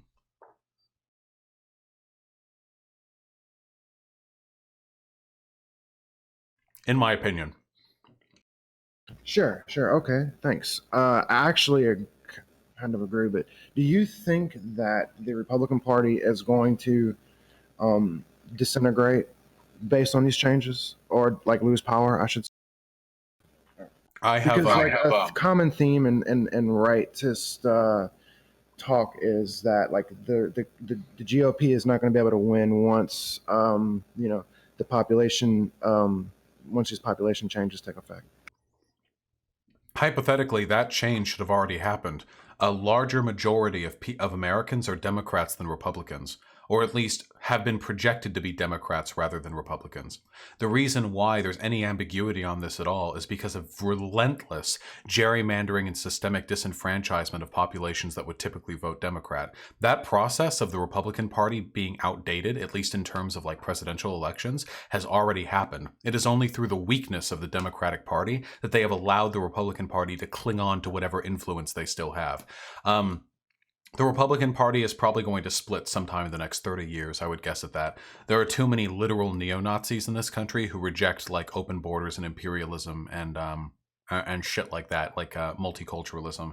And the Republican Party will never kowtow 100% to these groups because they're in line with business interests that want to see immigration. There's probably going to be a split there, and if that split ever happens, that might be the death of the Republican Party. And do you think that white nationalism will ever actually gain traction in America? Gain traction? Absolutely it will. It's been traction for quite a long time. Every single time a new ethnic group arrives in this country, white nationalists flare their head. I know that we're all big on the neo-Nazis right now, but keep in mind that actual Nazis had a lot of support in the United States back during the 1930s, like a lot of it. It wasn't even subtle, really. Mind, we didn't know about the Holocaust at the time, but nonetheless, the sentiment of white nationalism and ethno-supremacy was pretty widely accepted. We've dealt with these people for a really fucking long time. I don't think that America will ever be a white a white nationalist nation. There are too many non-whites here now, and they have too much voting power. And that's a good thing. Like I said, diversity is, in that respect, literally our strength. However, So- they're going to be a problem for a while. Do you think that it would be possible, or what if whites just want to have their own state, or what if blacks just want to have their own state, like to get away from the Latino immigration, right? And like to get rid of institutionalized racism, they just construct their own institutions. But I digress. But I guess the overall question is would it be feasible for like there to be so you know how like Native Americans have their reservations? Would it be feasible for like whites to have that type of reservation for those who actually do want to live alone? Natives were given their reservations because we literally genocided them and took their land. Nobody's genociding or taking the land of white people. White people still have a widely disproportionate amount of power in this country, and even if they didn't, nobody's supplanting them as an ethnic group. They're just here, and nobody's hurting them. They're underrepresented in basically all forms of targeted hate crimes, so it's not like people are going after the whitey or anything like that. No. In a broad sense, though, your question is it fair for people who want to live amongst their own ethnic group to do so? And to that I say, fuck that. Absolutely not. Ethno-states always beget horribly reactionary ideologies amidst the people who live within them. There is nothing intrinsically wrong with living in an ethnically diverse community. And I don't see any reason why their presumed need for self-defense should outweigh my broader political consideration that ethno-states beget bad outcomes. So you don't believe that they should have the right to free association? Would you use force to say there's 100% white town? Would you use force to like change those demographics? At which point are you willing to use force to make sure it doesn't happen? So there were three questions there. For one, they have a legal right to go and make their own country if they want. I don't know where they're going to find the land, but if they want to go do that, I'm not going to say it's illegal. I would say it's stupid and immoral, but I wouldn't say it's illegal. So they have that right. For two, right of free association is a Nazi dog whistle. When people say right to free association, what they actually mean is right to prevent black and brown people from living in the cities where white people live. That is not free association, my friend. That is the opposite. Hold on. There's another thing. You asked if there was a city that was 100% white, would I use force to break them up? Of course not. However, if a black person wants to go and live in that town, they have every right to. And anyone who makes the argument that they shouldn't be able to go and live there, that's when we have a problem. And if landlords start practicing discriminatory housing practices, if businesses start practicing discriminatory hiring practices, that's illegal. That's when force is justified. But I don't believe. Do you think that Japan is immoral? And also, Yes. would you say that you would use the government as a policy in general to, let's say that there's like a white region that's 99% white. Would you, as a government, would you want to use the government's force to like resettle people of color there? So, for one, yeah, I do believe Japan's unethical. Japan is literally one of the most racist countries in the world. They have an ethno-state and their nation is dying because of their horrible immigration practices. This is one of the most widely regarded socioeconomic issues in all of Japan. It's literally destroying their nation. And I've been to Japan, I promise you, they have problems over there. And moreover, in regards to what you just said, no, I don't believe the government should like forcibly relocate people or anything like that. No, let's say that there's refugees, like African refugees, right? Would you want to change the demographics of this all-white area for, I guess, the goal of preventing the whites from living together? Why would I want to prevent white people from? No, if they have a city that's mostly white. Moral, right? No, yeah. Typically, if people make the choice to exclude other ethnicities or races from their living environment, that's because they're racist pieces of shit. But if a city's already like all white or whatever, I don't believe we should like, oh, hey, here's 100 African immigrant. Like what? No, there'd be some government policy of determining which cities are eligible or willing to accept. Usually, So like the mayors. eligibility would be dependent on whether or not people moved there, or whether or not it was natural. No, whether or not the mayor agrees that they have enough spare housing to take on the refugees. I don't. Right. But let's just put that aside. Like, let's assume all things being equal. would you then actually, would that be the litmus test as for whether or not you decided it was moral or immoral? Like if they all decided to move to an area, let's say that 1,000 or 10,000 white people decided to move to an area and just build it up from scratch. Just feasibility questions on the side. I'm just curious. So if they did that, would you then want to target them for like forced, what's the word here? Forced diversity. No, there is no such thing as this has literally never happened. Okay, would you? Do you think I'm the just government asking like in takes general. groups of black people and just puts them where white people live? They or do, something? well, okay, well, they set, like, for example, they settle African refugees, all right, into the country, and then they decide where they're going to go. So let's say that you What? had the You control realize panel we there. take on very few African refugees, right? Like an extraordinary. Yeah, I'm not debating the number. What I'm saying is, given this situation, would you then try to diversify the community? Like if you had those situations and that, would you want to diversify? No, I don't want the government to be making arbitrary decisions about where people are located based on the ethnicity of the people involved. On a moral level, I don't believe that people should form ethno-states or ethno-communities. And on a legal level, I don't believe that a landowner or a business owner should be able to discriminate against a person for their ethnicity. But beyond that, those are my only prescriptive statements on this issue in particular. I don't believe in the government like breaking up white communities. I mean, don't get me wrong. In the long term, I would love it if as much of the planet was multicultural or ethnically diverse as possible or whatever, because I like that. That personally is the environment in which I feel comfortable living. And I think it begets pretty good outcomes because when you do the opposite, when you have people sequestered off into their own ethnic communities, you tend to get racial supremacism, which has really fucking bad outcomes and I consider immoral. Whereas with ethnically integrated areas, the issues that arise from that tend to be more associated with socioeconomic concerns than anything specific to the ethnicities of the people involved. So no, I don't want the government to force diversify anyone or anything. I want people to live happy, free, healthy lives. All right, that went on pretty long. I'm going to go on to the next question now. That was a good answer, though. Thank you. All right. Next person, I'm going to unmute Shiny Baboon. Just ask one of your questions. I know you asked a few. You're Okay. unmuted, Shiny. Okay. First of all, hey Vosh, big Howdy. fan. Thanks for coming and doing this today. My pleasure. And thank you to the server staff for organizing this. It's pretty cool. So one of my questions is, what is your opinion on like copyright laws and intellectual property / digital property? And do you think that there are any conceivable circumstances under which an act of piracy could be, like media piracy, could be like considered immoral or unethical, like in the case of like a developer? I actually have more nuanced views on intellectual property than a lot of leftists. A lot of lefties are just like, abolish all intellectual property, get rid of it now. That's actually kind of fucking stupid. If you've ever been an independent artist or a small business owner or like just or somebody who's actually working to survive based on your own copyright or intellectual property, IP laws literally protect you. Think of how fucked up it is when an artist creates a design and then some gigantic t-shirt conglomerate eats it up and then they just have it printed on the shirt and the artist gets nothing.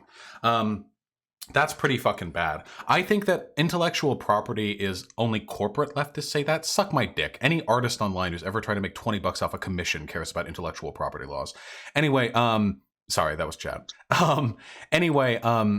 Generally speaking, intellectual property hurts people, like when big corporations use it. Like, I'm not defending any of that shit. However, as a concept, I do believe that it can't be abolished altogether without hurting a lot of people we don't want to hurt. I feel like there should probably be some kind of tiered IP system or some like level of flexibility that's given to smaller creators, or maybe it'd be dependent somehow on like your income or your tax returns. I don't know. This would be like an extremely complicated policy-based thing. Reform is needed, but I don't want to abolish all IP. Okay. That's a good answer. So Ottoman Empire, since that was pretty quick, should I like ask another one, or should? I mean, I don't know shit about the Ottoman Empire, but if you ask me about it, I'll give you a funny meme answer. No. My username's the Ottoman Empire. Ah, okay, gotcha. If you want to, Shiny, quick one. Okay. I guess I'll just ask another quick question. What are your thoughts on like accelerationism as you understand it? a lot of people, when a lot of people think about accelerationism, all they think about is, what if we vote for Trump's second term? So everything gets super bad. So then, then the next person who wins is like Bernie Sanders' child or whatever. Accelerationism is a lot more nuanced than that, though. Accelerationism literally means any time you accelerate the process or raise the stakes. When you choose to go on strike, that is a form of accelerationism. You are raising the stakes, making things scarier and worse for workers in the short term in the hope that it begets long-term gains. We all support some kind of accelerationism. The bad kind of accelerationism is this highly privileged, myopic kind that comes from fucking six-figure plus income white dude bros who know perfectly well that if Trump got elected for a second term, it wouldn't affect them diddly squat. So they're like, oh yeah, well, after the increased agitation of the proletariat will guarantee a revolution. We just have to make it through 4 more years. That, I think, is kind of like the dumb accelerationism, but it's also the straw man that's applied a lot. There are, I think, more sensible approaches to the accelerationist mindset that we actively use frequently in day-to-day praxis that I support. What about like the James Mason-esque type accelerationism, like minus like the race war part, obviously, but like just the idea of, like, minus that part. Yeah, the idea of like just creating as much like chaos as possible to try to bring about the accelerated fall of neoliberalism.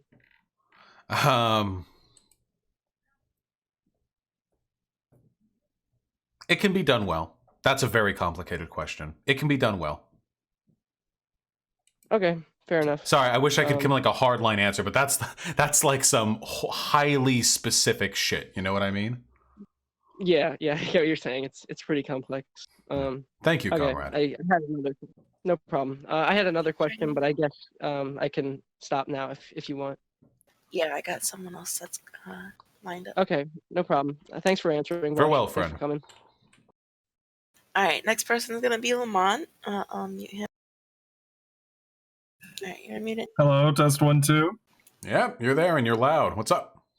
Oh, well, sup, Vosh, comrade. I really love your live streams, and for some reason, there's a lot of like people who are craving some attention and discussions. But I do have a concern. You do still identify as an anarcho-syndicalist, correct? I actually, you've caught me on the tail end. I recently I changed my identity. I'm trans now. No.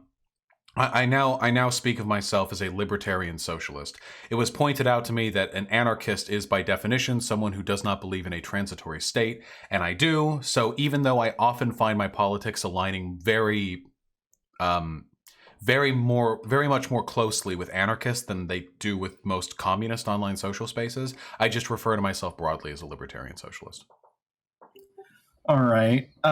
So it's I watched some of your live streams, and a while ago you were talking about the petty bourgeois with some podcasters and all that stuff, and it got me thinking about sort of the ideological perspective on our current material circumstance. So the question that I have to you is, we see that with more libertarian socialist ideas rely on the persistence of social forces like the factory system and traditional class consciousness of the industrial proletariat that are becoming dated in the Euro-American world, which social relations and ever-broadening social concerns are becoming more nuanced. How does this worldview compensate for this ideological error? I think the ideological error is only present through a narrow interpretation of the structures implicit in anarcho-syndicalism. So it's true. When most of this theory was written, most proletariat were either like farmland workers or factory workers, hence hammer and sickle, you know? So when we frame how these people work together, we think like, I guess the shoemakers and the farmers and obviously it doesn't work like that these days. We have a gig economy now, a service gig economy. So now work is highly decentralized. There are fucking bajillion like tiny little minute differences in people's jobs. And there isn't this sort of collectivization that we used to see in where people would typically work. I think that the broader modicum of the anarcho-syndicalist sort of system can still function within this. It would have to take a stratification of the workplace, though. For example, all service workers. These people work everywhere. These people are baristas. These people are waiters. These people are retail folks, you know? These people are cashiers. There's huge, broad stratification split across tens of thousands of businesses across the continental US. Like, so many people, so nuanced, so specific, not at all like these highly concentrated factories. But I believe it is possible to reframe the syndicalist model around our new economy. I think it's possible to flatten these systems so everyone has a sort of collective understanding of where they operate. So I am a service worker. I provide a service. I am an office worker. And if you have these people split, this is the service worker, for example, of Michigan, these are the service workers of California, and you have the syndicates spread out in that way. It would take a compression of job titles, essentially, but I think it could work. I think you could get the same outcome. Does that make any sense? Yeah, that does make sense. Where we have to sort of adjust this sort of theory to the ever-evolving material circumstance of today, because I don't think people can accurately make a distinguish between the proletariat and the petty bourgeois today in the United States, mainly because their sort of behaviorisms and their sort of circumstance are similar. Yeah, and it gets really fuddly too. There are so many jobs that kind of work the in between. What about contract work? What about what I do? Like, I don't own anything, obviously, but am I a worker in the traditional sense? I kind of operate like a contractor, except I don't have to meet the obligations of any client. Am I a freelancer? What the fuck am I doing? Like, there are so many distinctions to the economy now that just didn't exist 150 years ago. You know, we definitely need to like update the economic model. I 100% agree with that. Sure. A quick little addition, like a part B to the part A. I came across a sort of perspective that kind of got me thinking. So with cynicalism, socialist cynicalism, I came across the statement,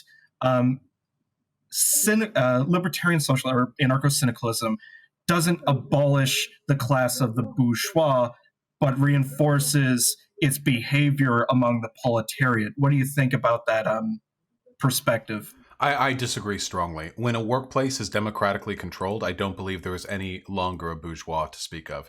There's certainly some managerial element. There are people who have more responsibility than others, but nobody has absolute dictatorial control over any given enterprise. Everything is relegated through democratic means. And I think and what that functionally means, in addition to the fact that nobody is making so obscene an income that they can rule the world the same way a billionaire today does, it also means nobody single-handedly has the power to invoke their will over a corporation. You know, even if the process still has some degree of hierarchy, I don't know if those people at top could reasonably be considered bourgeois. All right, cool. I know I'm a bit thirsty right here, but please, can I get an ooh-woo from you? Yeah, I jerk off to enough furry porn to make it fun. Yeah. Ooh-woo. Yes! All right, have a nice day. You too, comrade. Love you, comrade. Thanks, Lamont. Wow. Okay, so Valerie had a question. She can't be in the VC, so I'm going to read it out for her. Do you think that Natal women are entitled to specific rights, spaces, grants, etc., as women are oppressed as a class of people under patriarchy? And do you think that they have the right to not include men who identify as women in women's prisons, rape crisis centers, etc.? So this is literally just turf shit. Apparently. Okay, cool. All right, so let's bring this down here. All right, so we're gonna take this point by point. So, women have been oppressed under patriarchy, and cis women, I mean, cis women have been oppressed under patriarchy. A lot of ways, okay? Like, listen, can't press elevator buttons with the ding. I know, listen, it's hard. And I do think that there are ways in which preferential treatment should be given to women on a systemic level to compensate for that disadvantage. We still have shit like the wage gap. We've still got a wide variety of stuff concerning like paid maternity leave.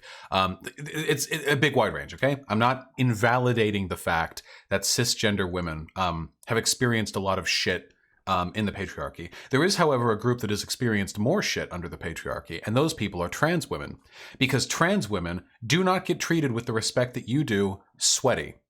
Cisgender women, for all the shit they have suffered through, experience, on average, a fraction of the shit that transgender women experience. Transgender women get the worst elements of being a woman, not getting taken seriously, being relegated to worse socioeconomic roles, with all of the worst elements of being a member of the queer community. Being seen as a freak, being seen as degenerate, being seen as subhuman, being seen as mentally ill.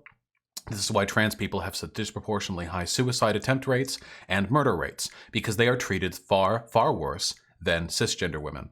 I have gone over the data. I have studied it relentlessly because I am interested in this argument. There is literally no evidence that the inclusion of transgender women into cisgender women's space harms cis women. It simply doesn't exist. That data. It's not there. I have looked at it. I have looked at it in prisons. I've looked at it in bathrooms. I've looked at it in shelters. It doesn't exist. And the reason for that is because, in spite of whatever propaganda you might have consumed, the majority of trans women are not, in fact, gigantic, burly, husking, burgeoning, facial hair bespeckled man women who are 6'8" and could crush you with one hand. The majority of trans women are actually quiet and absolutely fucking terrified all the time of how they're going to be treated and regarded in public. Constantly. And when a woman who is trans wants to go into a woman's space, like a woman's bathroom or a woman's shelter, their primary concern all the time, every time, is to blend in, to get what they need to do done, whether that be seeking service, counseling, or just fucking taking a shit. And the last thing on their mind is enacting some horrendous, some Rube Goldberg machine contraption where they transition and completely, let's be real, fuck up their life in a lot of ways. Wear different clothing, present differently, wear makeup, all so they can go into a woman's bathroom, which I could do anyway, me, myself, and rape a cis woman. It simply doesn't happen. It doesn't happen. Again, rape is already illegal. I could just go into a woman's bathroom and rape a woman if I wanted to. Why the fuck would somebody feel the need to transition just so they could play this weird long-term game of convincing? It's so fucking bizarre. At the end of the day, you're probably just kind of grossed out by trans women, hence the term male women. I encourage you to get over whatever degenerate fucking mental illness has led you to believe these people are anything other than your comrades. That's a fairly good answer. All right. Pillow has a question for you. Let me hit it up. Unmute them. All right, Pillow, you're unmuted. Hi, Vaush. Howdy.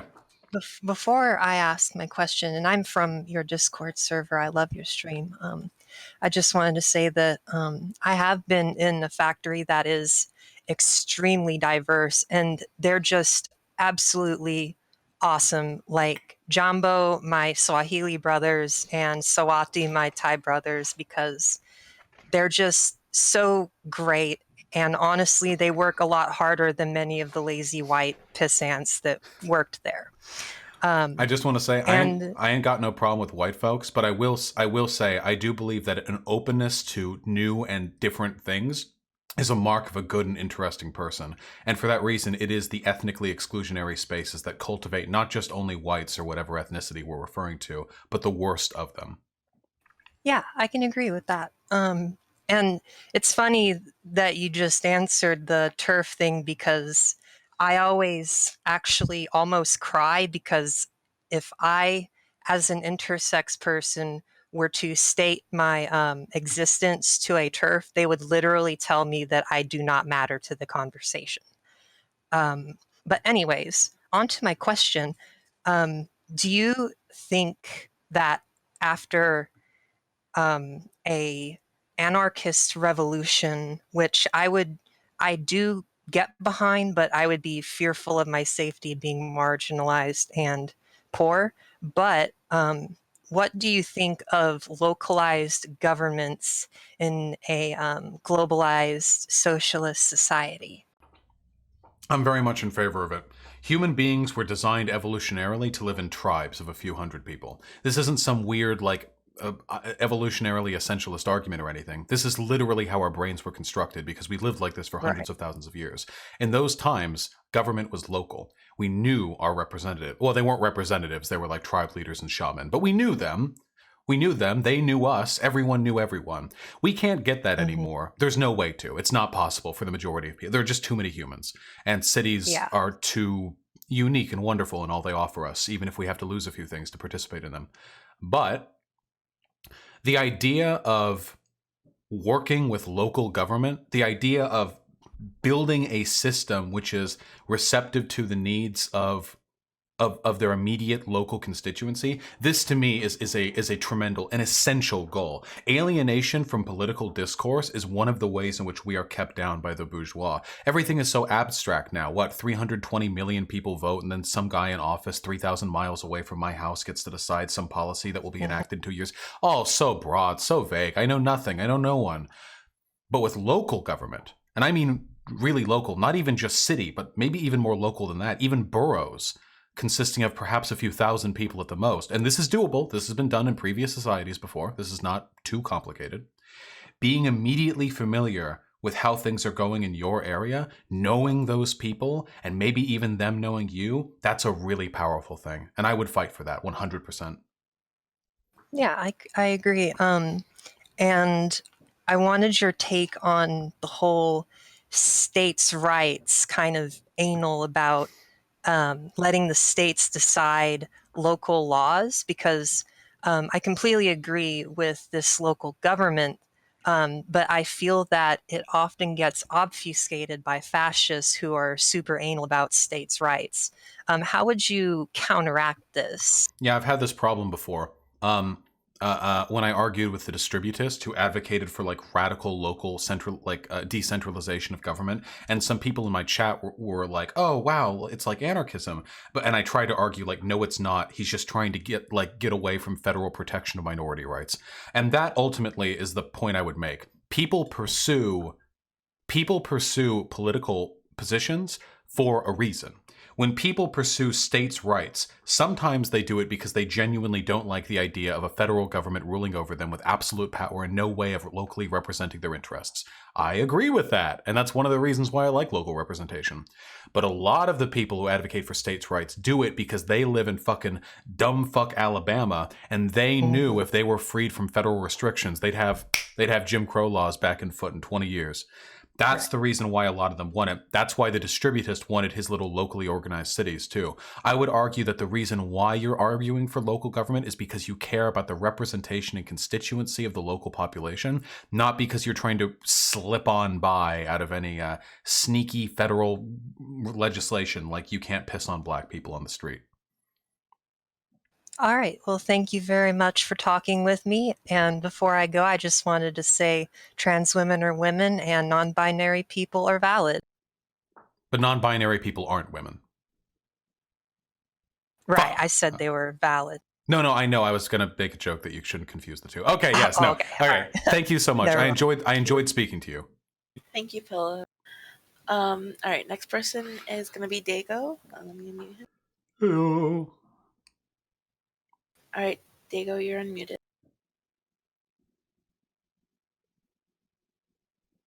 Oh, you can't be seen. Somebody just made an attack helicopter joke. That's pretty funny. Oh no. Haha, classic. Find his question. All right. He asked, should people who make pro-pedophilic comments be arrested for supporting such an unspeakable act. So I'm going to take that as a good faith comment, which it's not, but I'm going to answer in all seriousness.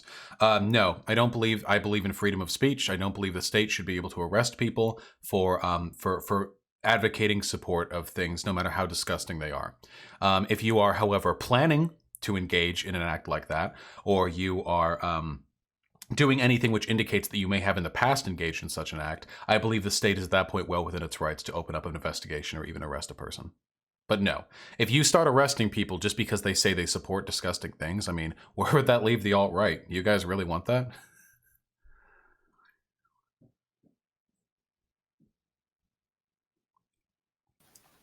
Wait, actually, hold on really quickly. Can I expand on that?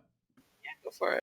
There are some people right now who are like, who are Pepe laughing because of comments I've made in the past. I would challenge anyone here to come on here and argue my position against me. Because I am and always have been very much against pedophilia. I have no idea how people would get the impression otherwise. I've said in the past that it is hypocritical that in our society, we go super fucking hard crazy over like child rape, which is bad, of course.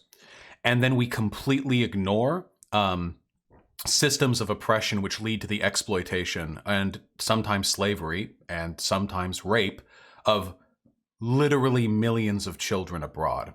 It seems like it's a kind of moral dumbfounding. We get obsessed over something that's close and really easy to condemn, but then we kind of ignore other stuff or, oh, not a big deal, whatever, that's just how it works, to other stuff when it's farther away.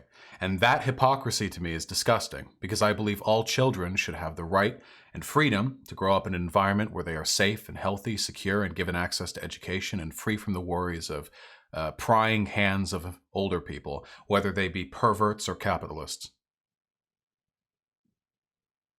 Yeah, that would be a good debate to listen to for sure. All right, Hagar has a question for you. I'm gonna unmute her. All right, Hagar. Hello? Yo. What's up? I'm trying to find my name. Oh yeah, my question. Is there anything you can do to boost your mic levels? Yeah, hold on. 22, 23. Is this good enough? That's better. Yeah, hit us up. Okay, let's see. Oh my god, so many questions. Anyway, when it comes to Marxist theory, people often assume Leninism is the best way to achieve socialism. What are your thoughts on other interpretations from Marx from the left-com perspective, such as Luxemburgism, De Leonism, and would you also consider the USSR state capitalist? If so, why? 3 answers there. For one, I have nothing intrinsically against the idea of a transitionary state, obviously, and also of a vanguard party. I want that vanguard party to be democratic, however, and I want their immediate aim to be to deconstruct and democratize whatever system it is they're taking control of. Some Marxist-Leninists are okay with vanguard parties being strictly authoritarian. As in the case of the Soviet Union, let's be realistic here. Party admission does not a democracy make, especially since such a small portion of the population was a member of the party. So it's not so much the existence of, but rather the implementation of vanguard parties that I think discerns me from the perspectives of many Marxist-Leninists. In terms of other political perspectives, from what little I've read of De Leonism, I think that I feel pretty strongly, I feel fond about it, though I admit I have not read enough on that subject to feel comfortable making a strong affirmative statement. Most of the advocacy that I do on my channel is based around convincing people of the validity of progressive and socialist arguments. But in terms of the hard rock theory for moving past socialism to moving to a true, post-socialist society, that tends to be something I stray away from because I feel as though it's not as efficacious at bringing people over. I try to focus on immediate problems and immediate solutions, or at least as immediate as one can reasonably do when it comes to political theory. What was the third question you asked? There were third. I forgot the third one. Do you believe that the USSR is state capitalist? If so, why? And do you have any critiques of it? I have plenty of critiques of the USSR, many and varied, and I've screamed about them quite a bit. Do I believe it's state capitalist? It depends on how you define state capitalist. So state capitalist in the sense that the whole society functions effectively as a capitalist system, except the ultimate bourgeois, the only bourgeois, is the state and the state apparatus and the state bureaucracy that controls the industry. If that is the definition by which we are using state capitalism, then yes, it is unquestionably the case. The USSR did not meaningfully change the relationship between the workers and the means of production. All it did was essentially, steal the factories and steal the farms, collectivize them, nationalize them, and then rake in profits and authoritatively, discern goals in the same way a traditional member of the bourgeois would do over their workers. If by state capitalism we're referring to something more like modern China, that is to say laissez-faire capitalism that operates within a strict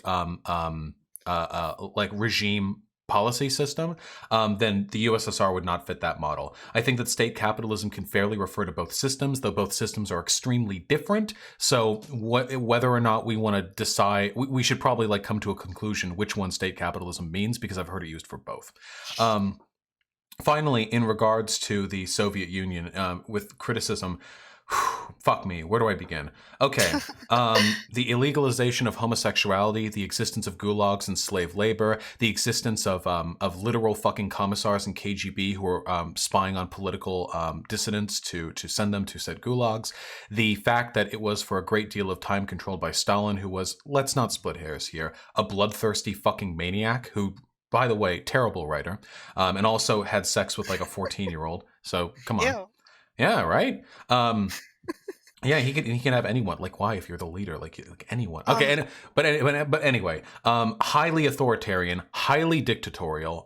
No suppression whatsoever of hierarchy. In fact, the hierarchy was striated to the extent that party elections and voting had to be made closed because of the fear that if anyone disagreed with what Stalin was known to believe, they would be executed, which in many cases they were, or disappeared. The fact that the workers' relationship to the means of production was never fundamentally changed, and that for many workers things got worse. The ethnic supremacy, the fact that certain ethnic groups in Russia were treated as subhuman. We could talk about Chechnya. We could talk about the fucking Ukraine. We can talk about the imperialism done to its satellite states. The USSR really was a cavalcade of horrible fucking failures held together by a few scant successes. Even the idea that the Soviet Union was better on women's rights. They had better women's integration into major industry because they pursued it, and to their credit, that is a good thing. But because the Soviet Union was so socially conservative outside its major industry centers, women were treated as second-class citizens in most of the villages in the USSR, which was most of the USSR. Across the broader swath of the place, any non-industrialized area was likely to be about as proportionally conservative as any American rural southern area would have been at the same time, Jim Crow laws and all. All this put together, there are things we can learn from the USSR, but anyone who unironically believes that the USSR is a shining beacon of socialist success and that if only it hadn't fallen, the world might be in a better place, I consider these people delusional. And it really frustrates me because socialism is so much more than that. I can understand where you're coming from, but at the same time, I think it would be appropriate to see you debate a Marxist-Leninist, for example, because I think a Marxist-Leninist could do a better job at, defending the USSR. I'm not a Marxist-Leninist personally, but yeah, I'd be interested in seeing that if there are any, I haven't watched your videos, by the way, but I do want to see you debate a Marxist-Leninist on this topic. I mean, I've come close to debating Marxist-Leninists on this topic, though it's mostly in the context of discussing tankies. My main issue is that arguing this point doesn't really serve my goal of bringing center-leaning and conservative-leaning people on over to the left side. It mostly feels like infighting. But it is something people keep telling me to do, so I suppose I should eventually get around to it. Yeah, I'd be interested in seeing that. Another thing, you said you supported a vanguard party, but you wouldn't be in support of, say, for example, the unions being in control instead of the vanguard party. No. If the vanguard party could be a union-led thing, like worker syndicates rising up, that would be ideal to me because those are a fundamentally democratic structure. Right, and then we wouldn't have the bureaucracy. Yeah. If a vanguard party was literally workers' unions or syndicates rising up to seize control of the governmental structure and then disseminate it so that it can be made for the workers, that to me would be an ideal system. Absolutely. The problem is a lot of people just tout the vanguard party and then don't care when they essentially replace the pre-existing authoritarianism. You know, that's a bit of an issue. Okay, well, that's enough. Thank you again for answering my questions. I'd like to shout out Doobie because he pinged me for me to tell him that I'm whatever. I don't know why, but hi, Doobie. Doobie. Hi, Doobie. Thank you, comrade. I appreciate the discussion. And I'd also like to shout out the Aang Gang, Mark Doof, Thaman, Kyosan, and everyone else that I like. Bye. Farewell. Thanks, Hagar. All right. The one and only Bernie Sanders is here. Oh, shit. He has a question for you. So, you're unmuted, Bernie Sanders. Yeah, what's up, man? It's good to see our guy on the JLP show representing. My You did pleasure. really I had a good lot of job. fun. You did very well being assertive and dominant, and like not like Destiny kind of being like kind of like, I don't know, not as assertive. Well, that's because I'm not a beta male. Exactly. I have to go check my pinned question real quick.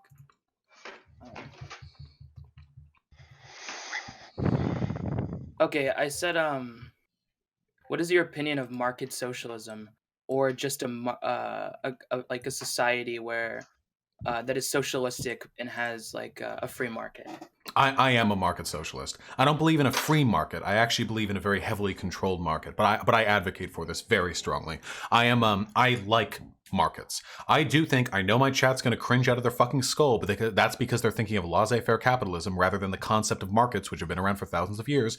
Markets are a wonderful way of expressing individuality and personal control over your economic life. I like markets. The problem is, markets fail horribly in many, many respects. In regards to externalities, their inability to deal with systems that have very low elasticity, such as healthcare or housing, that is a problem. And for that reason, I want those things to be decommodified entirely. But if we go, for example, into the purview of the realm of art, movies, film, illustration, book writing, coffee shops, I think that these things in a market setting can function very well. Okay, and since I had a second question and my first question was kind of short, is it okay if I lead up me to the up. second one? I was more to the mods because I don't want to. Yeah, go for it. They would Okay, never so- backtalk me. I can't tell Bernie Sanders no. Well, yeah, I'm your future president. You're gonna have to bow down eventually. I mean, so I asked if there was anyone trying to start a YouTube channel, like perhaps in the left breadtube sphere. Sometimes people don't worry about the numbers and more care about the quality of the viewers, or they're procuring like a dedicated fan base. So what do you have any advice on trying to get like a loyal dedicated fan base, and any advice for marketing? I don't have much market. Excuse me, I apologize. I don't have much marketing. Oh my god, hold on. Sorry, I just had a bagel. Let me take a sip of water.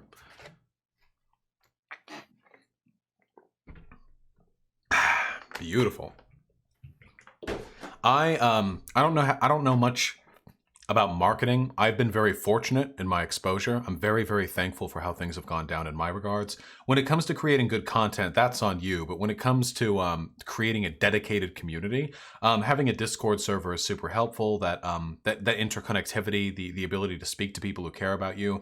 Also, networking is really important in the sense that you need to find other small content creators and find a synchronicity between the content you produce and they produce so that the two of you can have something of a shared audience. It bolsters the size of both your audiences, and because there's now 2 points rather than one on the connection between you and whatever audience you might have, it increases the likelihood of some degree of permanence there. Beyond that, I don't really have much advice other than making good content, being likable, and keeping at it.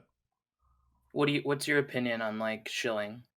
I don't have a problem with shilling. I mean, If you're just like, like you're putting your Patreon everywhere, or you're like, hey, check out my channel, like what do you call it, like unapologetically like promoting your content. As long as you're not annoying people, really. The point there is to drive exposure and revenue, and if it's doing it, that means it's working. If you're doing it so much that people start to think you're an annoying cunt, then it doesn't. right. But I mean, you should strike that balance and do it as much as you can before people find it annoying. I don't know where that balance would be, and it also depends on how you do it, what kind of content you make, but if you can pull it off, then go for it. There's no shame whatsoever in trying to find monetary support for your passion. Okay, I'm gonna end this off with tell hyena Bernie Sanders himself said hi, and can I get a trans rights? Oh, easy, comrade. Trans rights, and I will. Trans I'll tell rights, her. and Thank you. All right, thank you. All right, next question is gonna come from Nacrostar. Go ahead and unmute. Is it my turn? Yep, Am go I ahead. on? Yep. Yo. Well, I have like two questions, and also just mad at the guy before because I definitely wanted to commend you for the JLP debate.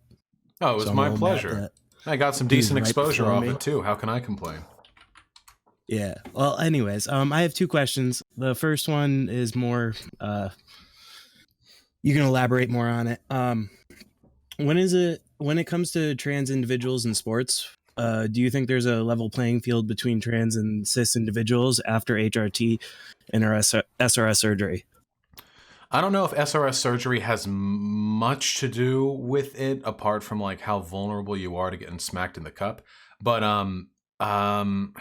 it's okay. So as I understand, okay, so here's what I've read, and this gets really complicated. So I can only like break down a simple version of it. Okay, so HRT fucks your body up when it comes to athleticism. It really does.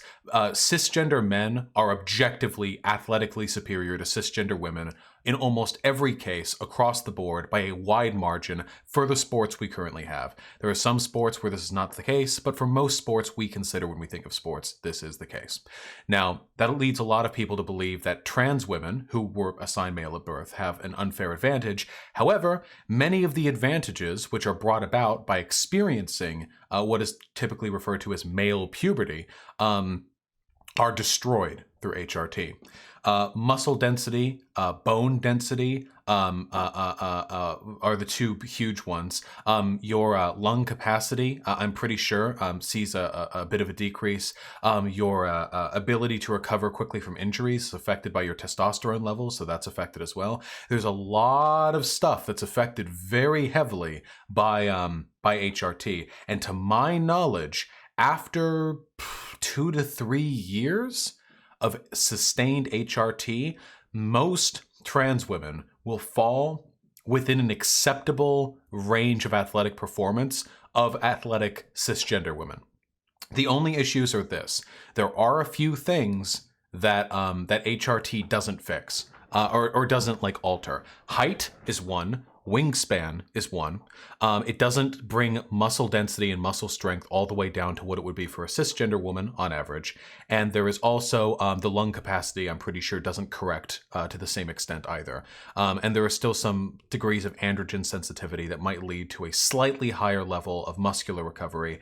But I think it's all within a less than a standard deviation of what athletic cisgender women can do. One last point. All of this is taking into account the idea that the trans woman experienced male puberty. However, if the trans woman was put on hormone blockers prior to transition and then transitioned having never experienced male puberty, I think in those cases, with just a little bit of HRT, you're pretty much right in the ballpark of where you would need to be to fit within the same range as a cisgender woman. Sorry, that was really long. That's everything I know about it.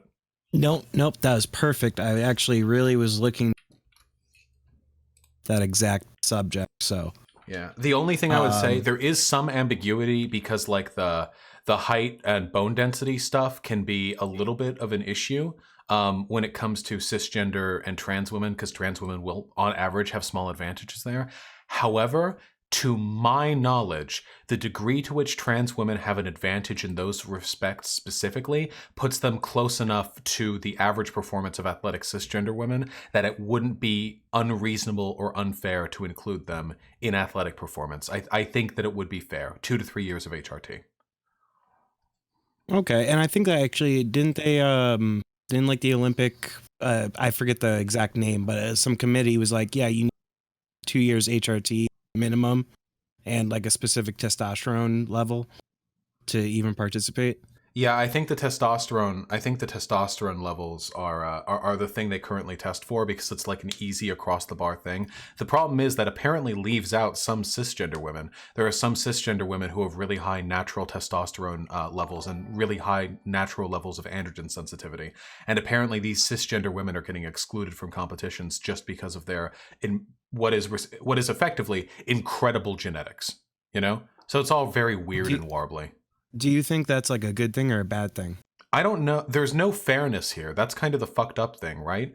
Because athletic events already aren't fair. Like I'm a really big dude. I have very little like training or whatever, but I did used to box like 6 years and I got pretty good at it, you know? If I went up against someone with equal training who was 50 pounds less than me, I would rock them every single time, like almost easily. And that's just because I'm tall and have long arms and have broad shoulders and wide hips and a generally like strong center of balance. But I didn't work for those things. It's genetic. There's always some genetic variability that leads to an intrinsic unfairness in how sports plays out. And sometimes I wonder if the system of separating men from women is even how we should be doing it. Men and women on average do have a massive disparity in their athletic performance, but I mean, some men are really shrimpy and some men are really big and vice versa for women, right? It's really hard to know. Yeah, no, I totally get it. But anyways, I mean, we could blab on forever about this subject. Yeah, I apologize for rambling. It's a very interesting subject. No. I loved it. So thank you. I appreciated it. Well, I'll just get my second question in because it's super quick for you. What literature would you suggest to somebody who's interested in communism aside from Marx? Oh God, I'm really sorry. I'm actually going to defer to expertise here. There's a YouTuber who I respect called Radical Reviewer. They are extremely learned, and I enjoy my discussions with them, albeit infrequent as they are very much. They have a wide range of literature that they not only know of but have read themselves. I would look at their itinerary, their log, and see what they have to offer. Awesome. Well, it was very awesome talking to you, and again, big fan. Keep up. Have a wonderful day, comrade. I really appreciate the discussion. You as well, comrade. Awesome, thank you. All right, next question is going to be from Big Hosser. Hell yeah. Yes, hello. Give me 1 second. I would like to say thank you for doing the Q&A, and I have 2 questions. First, do you acknowledge the overrepresentation of Jews in the porn industry and the media? And my second question is, what do you think? Excuse me, can I ask my question? Here we go. I'm ready for it. No, should I just mute him? If they want to talk, I'm ready and I can answer these questions. All right, go ahead. And my second question is, what do you think about the Lavon affair and the USS Liberty? Thank you. Okay. The Lavon affair and the USS Liberty. I'm afraid I don't know as much about that. Is this one of those things where like maybe Israel bombed America's ship or something? Yeah, so the USS Liberty, which has been acknowledged by many people in the U.S. government to be a deliberate attack on a U.S. ship. But I would like you to answer the first question, which is about the overrepresentation of Jews in the porn industry and in the media. Do you acknowledge it? You mean ethnic Jews or religious Jews? Ethnic Jews. I consider most ethnic Jews to be white, as do most people. I would say there's an overrepresentation of white people in those industries. Right, but there's plenty of studies that show that, you know, this idea that Jews are white is ridiculous. They are an ethnicity, and this has been shown. Wait, there are white ethnicities as well. Wait, do you think white is an ethnicity? White is a race. There are like hundreds of ethnicities. But if you look at the mitochondrial DNA, there's a clear distinction between European. Well, I mean, you can laugh, but there are plenty of studies out there. My dude, Jews are an ethnicity. I'm not disagreeing with that, but as a race, they're considered white by quite a few people. Sure, you can consider it, but they're definitely not white. No, dude. Wait, please. Yeah. Listen, wait. Have you ever been, out of curiosity, to Africa? Yeah. No, I have not. Okay, I haven't either. I assume it's very hot there. You know, I haven't been there. Sure. Africa and its denizens have a greater level of genetic and ethnic diversity amidst them than in any other continent on Earth. Sure. Including Asia, which means Asia, which includes everyone from Pacific Islanders to Russian Slavs, has less genetic diversity than what exists in Africa. And in spite of that, I guarantee you that if I brought out someone from Northern Africa, someone from Southern Africa, someone from Nigeria, someone from, I don't know, God, any number of countries in Africa, if we brought them out and we lined them up, all I would be able to say is that they're all black. That's all I'd be able to say. Right. Sure, So the reason why I'm saying this, hold on. Sorry, I had them into my mouth. I didn't expect like JQ ship. I wasn't ready. I wasn't ready for this either. No, it's okay. So, because I'm answering in good faith, or at least I'm trying to. So no, I appreciate it. When we see all these black people, these Africans lined up, we would basically just say they're all black, even though on a genetic and ethnic level, there is actually an insane amount of variance between these groups. The reason for that is because when we assign the category white, black, Latino, we're usually not doing this with respect to some mitochondrial or genetic differentiation. We're usually doing this in respect to how we socially regard these groups, which is one of the reasons why, for quite a long time, Germans and Italians and Irish were considered swarthy whites, as opposed to the Nordic whites, who were said to have thinner blood and were more temperamental and more easily convinced of things due to their thin heads. There's a lot of strange differentiation between groups of people that we now just call white. So when I talk about ethnic Jews, when because I've seen the poll boards where they show all the Jewish people or whatever, some of them do look pretty Jewish. I mean, they got the yarmulkes and stuff. But when I see a lot of these people, they just look like old white dudes to me. So I include them in my head as white people, as do a lot. And that's a valid categorization, a valid taxonomy.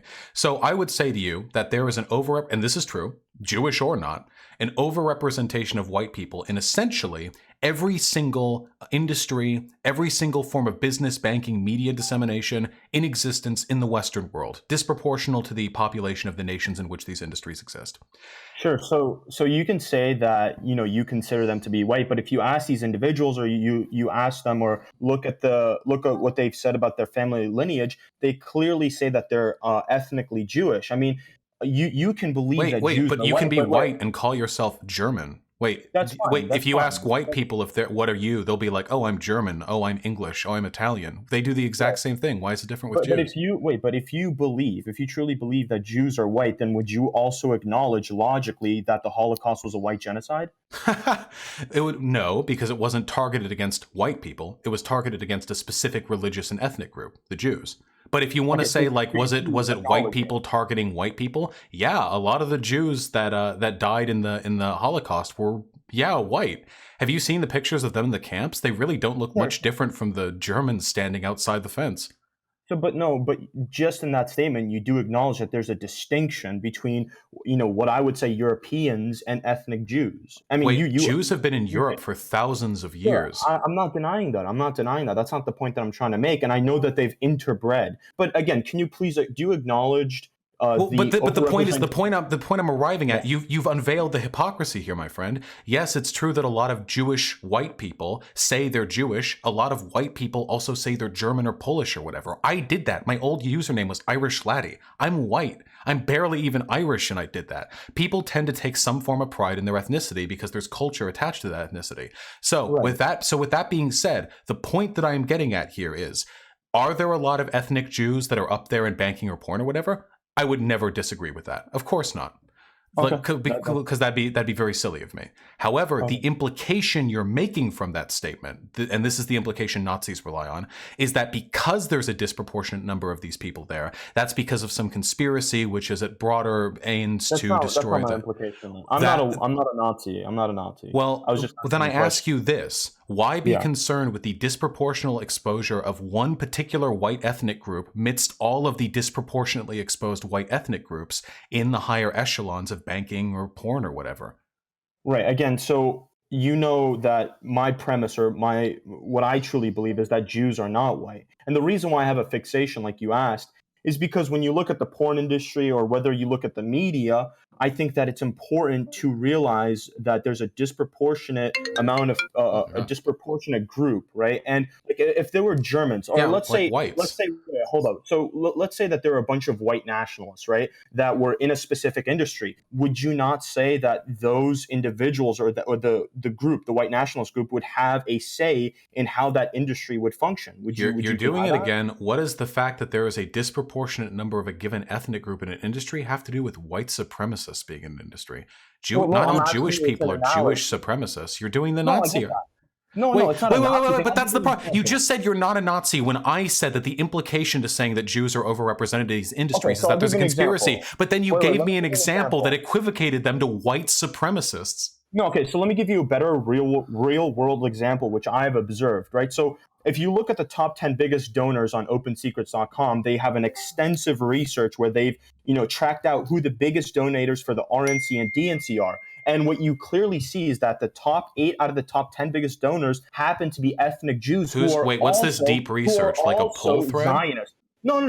OpenSecrets.com is a major nonprofit organization. Most people in American government are Zionists. Most wealthy people are Zionists. I do agree with that. No, I do agree with that. That a lot of people in our government are Zionists. However, this is the piddle talk that I talk about with the fucking conspiracy theorists. You realize you completely walked away from your original point here. We were talking about disproportional representation of an ethnic group in porn or whatever, and I pointed out that there are many disproportional representation of ethnic groups across a wide variety of industries. You only care about the Jewish one because you don't think they're white, but you have no grounding upon which you can say they're not white because that is a social ascription. Well, hold on, wait. This is a Q&A, so I'm answering. This isn't a discussion or a debate. I apologize. No worries. So my problem here is that this is how conspiracy theories work. You have a bunch of disparate facts that when framed in a particular light through a particular narrative seem as though they combine to make some evident truth clear. You tell me you're not a Nazi, but you equivocate Jews in media to white supremacists in media, kind of implying that Jews in media are acting off Jewish supremacist tendencies,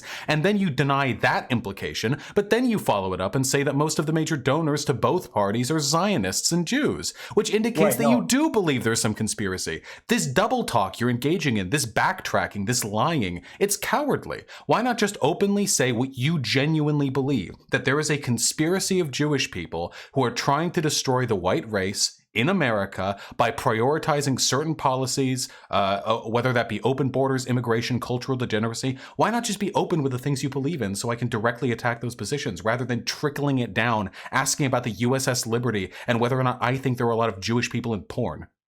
Right. Again, so if you'd let me finish, I would explain to you why I believe it. And like I was saying about the RNC and DNC, these individuals, the 8 out of the top 10 biggest donors, they all support pro-Zionist policies, such as increasing foreign aid, such as making more intimate ties with the Jewish state. I mean, you can't say that's that. That's a common policy in our government. No, but I'm talking about the donors who spend the most amount of money in influencing our political parties. Yeah, no shit. Most highly wealthy people didn't have their interests attuned to the interests of our politicians because those are the people who the politicians listen to. If the majority of the politicians of the country are Zionists, then I would expect the billionaires donating to them to be Zionists as well. Okay, so you do acknowledge that. That's my point. I would never. Yes, I agree. The political establishment, along with many of its donors, along with many of the institutions they operate through, are largely Zionist. I am not a Zionist. I don't like Israel. But you also do acknowledge that the 8 biggest donors happen to be ethnic Jews, right? By coincidence. I don't know. You said deep research and exploration, which means pull thread to me. I don't know. How could I acknowledge that? I haven't seen the data. All right, I'm just gonna mute him because he isn't a member of the server. So I'm just the only thing I want to conclude on like this is notice how he completely walked away from the initial point there. The like haven't you noticed there are a lot of Jews in porn? That's such you would never make that point unless you believe in like the cultural degeneracy theory. But then like when I point out that they're just one white ethnic group amidst many that also have disproportional representation in a wide variety of industries, he's like, oh well, I don't actually believe they're white. But anyway, that doesn't matter. Have you noticed how these donors are all Zionist? Like, this is what I mean. This is how conspiracy theorists talk. You throw them off on one point, you blow their assholes open on one, and then they move on to the next point where they can make their next bullshit, misleading argument that doesn't actually correlate to the data they've provided. Anyway, my dude, I don't know if you're still listening. Good luck, okay? Jews aren't trying to fucking rule the world, okay? Maybe some wealthy people are Jews. I don't know. Shit got weird, okay? Really, the bigger problem we have to worry about right now is capital. Can we just focus on that? Thank you for BTFOing him. We'll get on to the next question. Tack and R, I'm gonna unmute you. Okay, can you guys hear me? Yep. Okay, just before my question, I just wanted to say one thing. The Holocaust also included Roma and Sinti people who are not white, so you could never say the Holocaust is white genocide. Just Oh no! pointing Well, that I didn't. out. Well, I didn't concede that point either. It's No, incredibly yeah, no, stupid. I'm just reductive. making it. I'm just clarifying it in case people thought the Holocaust is only the Jews. Not to mention But the to my fucking question, the gays. A lot of them Jew yeah, and the folk. disabled people. Yeah. A lot of them Jewish folk they had in the camps too. I mean, if you actually look at like the pictures, they really did look as like Aryan essentially as the camp guards. In some cases more so. I remember reading writings about how the Nazis stormed into Poland and were shocked that these Untermenschen that they came into contact with were in many cases blonde-haired, blue-eyed, white-skinned, freckle-faced, Nordic-looking people. Just very silly, very silly. Okay, now to a less depressing topic. So my question is, I'll read it out, and if you want, I can elaborate. So my question was, how do you think democratization can proceed in countries where fundamental institutions of democracy, so like parliaments, have a conflict of interest with the idea of democracy itself? So my example was Canada and the U.S. Still use first past the post and systems and like the electoral college. And my follow-up is, oh, sorry, my question got scooped down. Oh, fuck, someone deleted it. Okay, I'm pretty sure my follow-up was, is it possible to trust these institutions to reform themselves? Like if you're, from a reformist perspective, is it possible to trust these institutions, so like the Canadian Parliament, for example, to reform its electoral system to democratize itself further?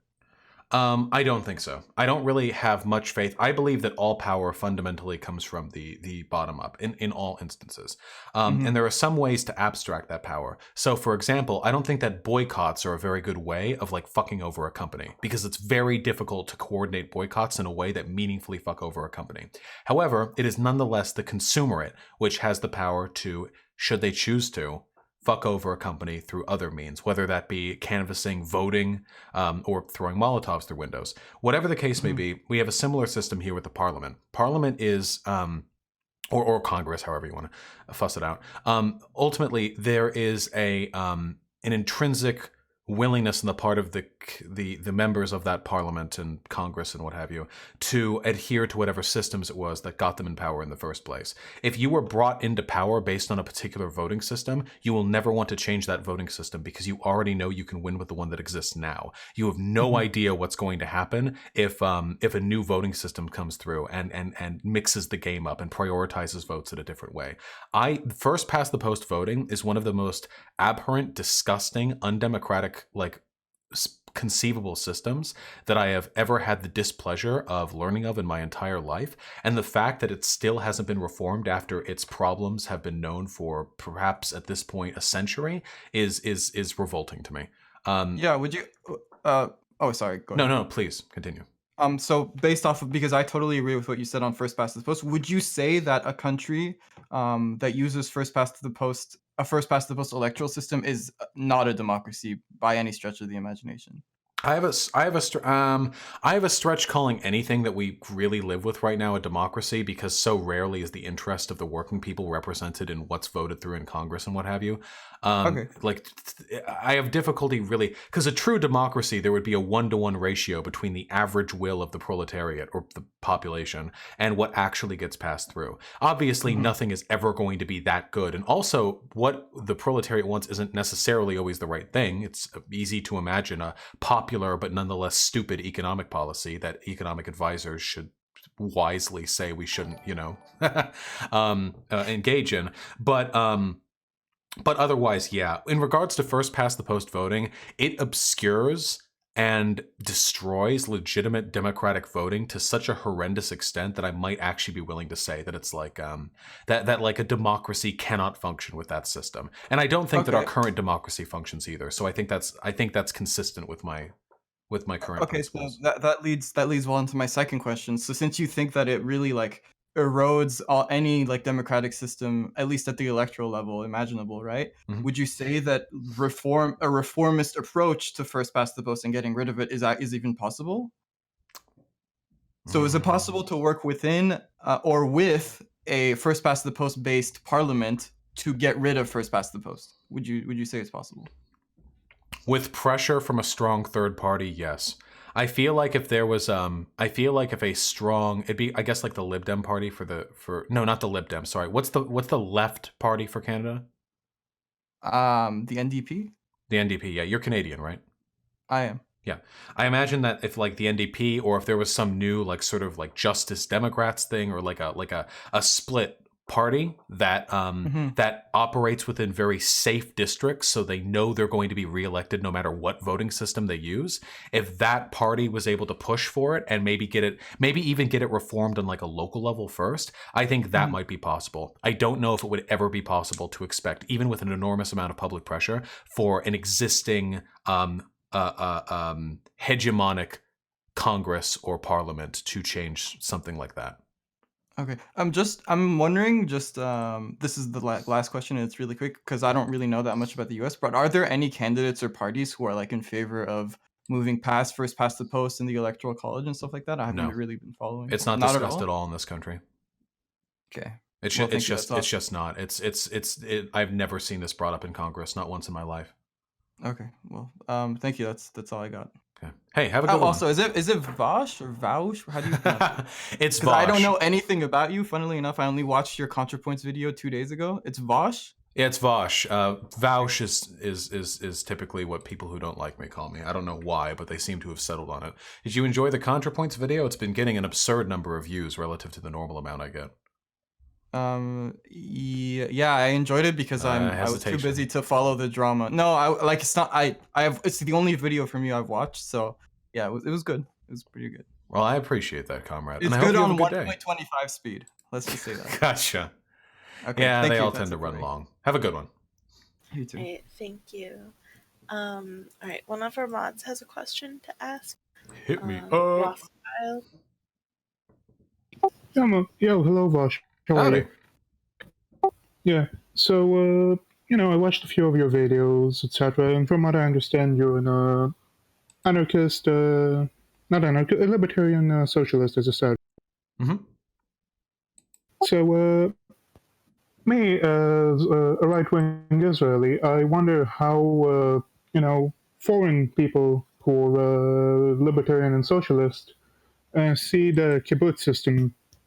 The one that was used in the original Labor Zionism as a sort of a system that could be used in like a transitionary state. Do you think it's good? Do you think it's bad? You're going to have to describe the system to me because I'm afraid I'm not familiar with how it functions.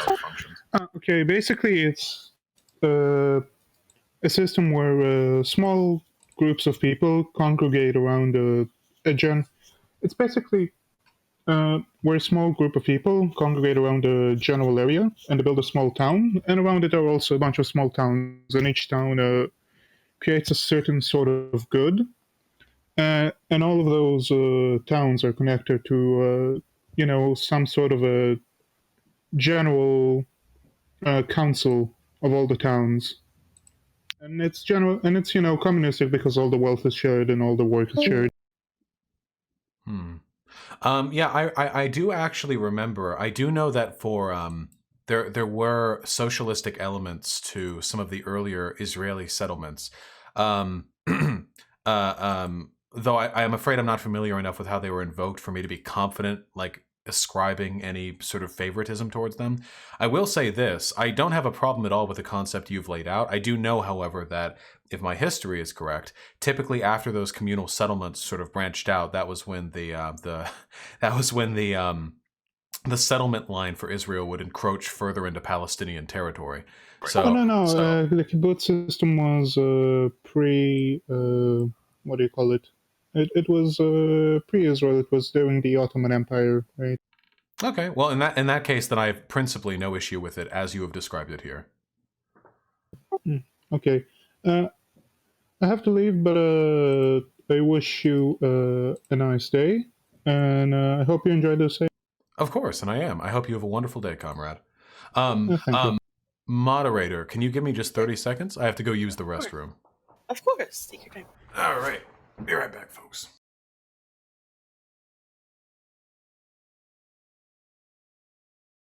And we're back. All right, welcome back.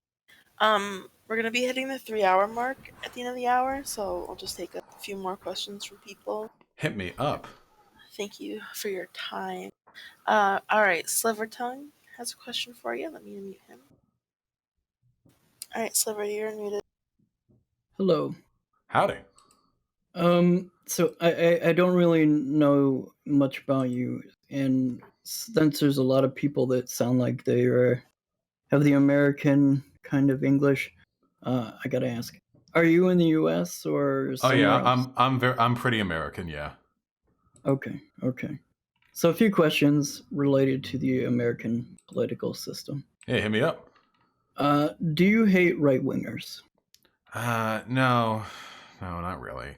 Not actually. I think their ideology is disgusting and I want to fight against it, but one of the first things I learned in sociology was that people are ultimately more or less products of their environment. I don't think it's really fair to hate people for something that many people don't really have much control over. Does that mean you don't hate people? Some people personally fuck me over, and I do hate those people.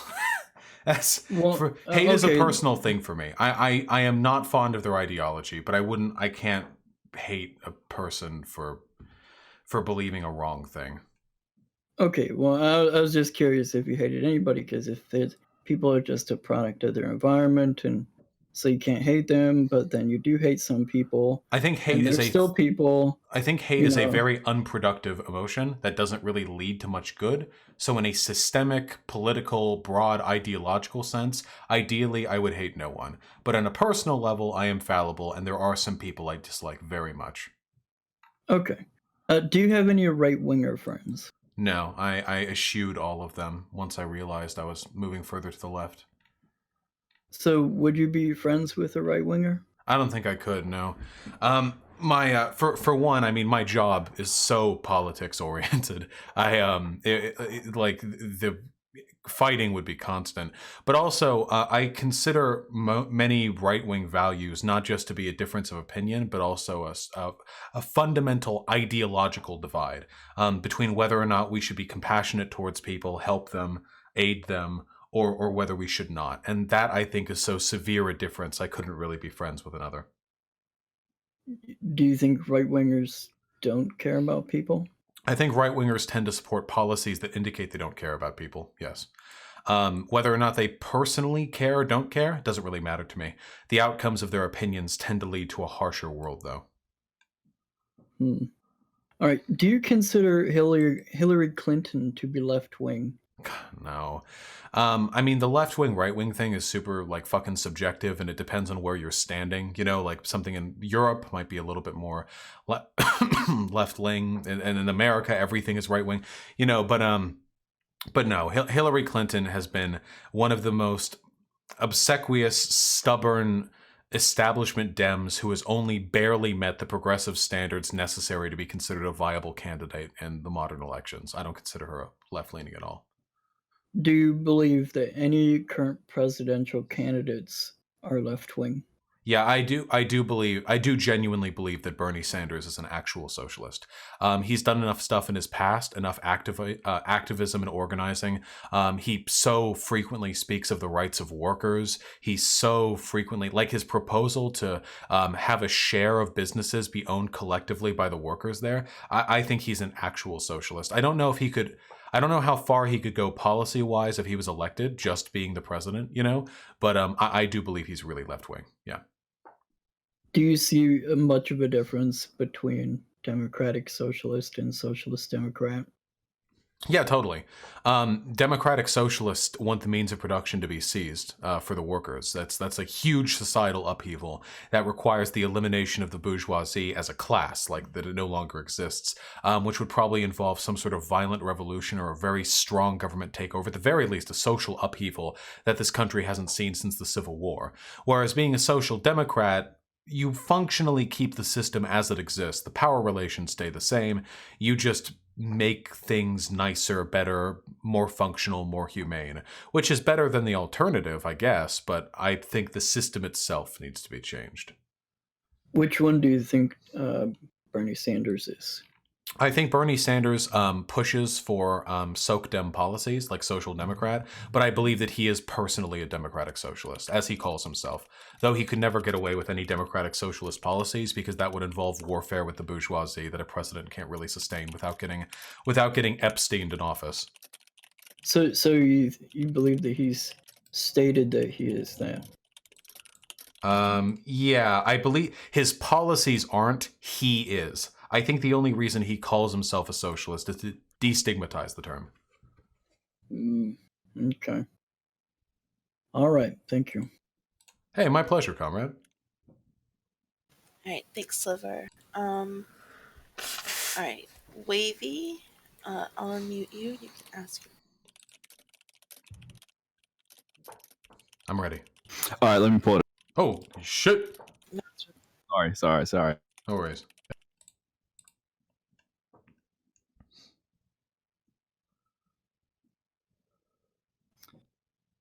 All right, so I was wondering what your opinion is on the Groyper War, and do you see it as having the potential to ruin the party?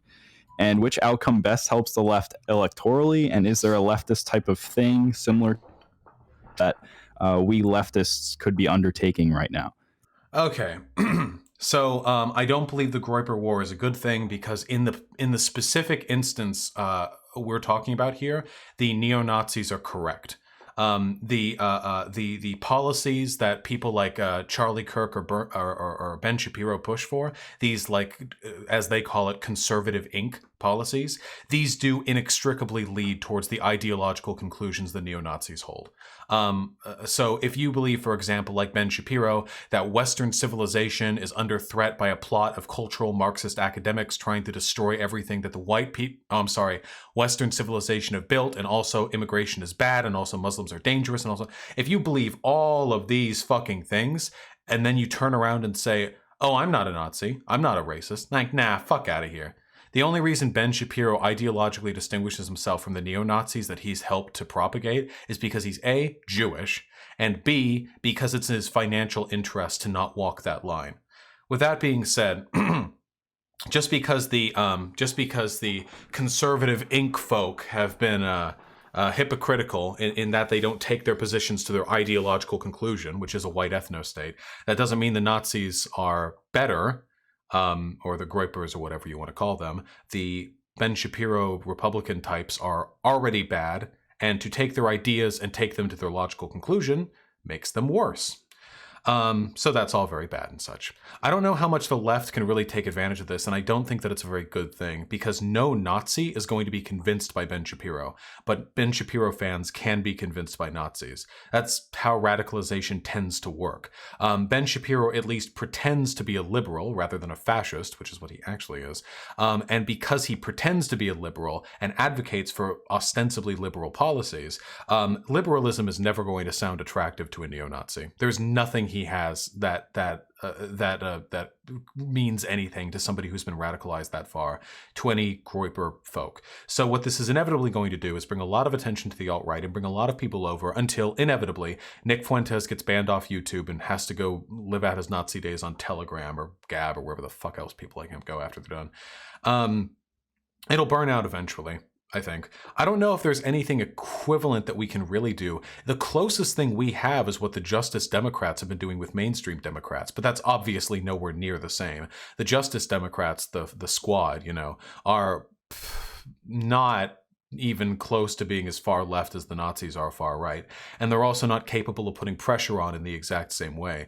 I don't know if there's any way to do so, because I don't know if there are any far left socialist apparatuses which are capable of putting any meaningful pressure on the propaganda wing of the Democratic Party. Because the Democratic Party doesn't have people like Ben Shapiro. It doesn't really have people like Steven Crowder or Charlie Kirk, It doesn't have these independent YouTube orgs that it works with to disseminate propaganda. The Dems don't really do that in the same way. You could maybe say the Young Turks, but they criticize the Dems quite a bit too. I don't know. Yeah, I don't know. It just kind of sucks all around, I think. All right, cool. Thank you. That's a one-sided conversation, yeah, but okay. I got my point out, I think. Huh?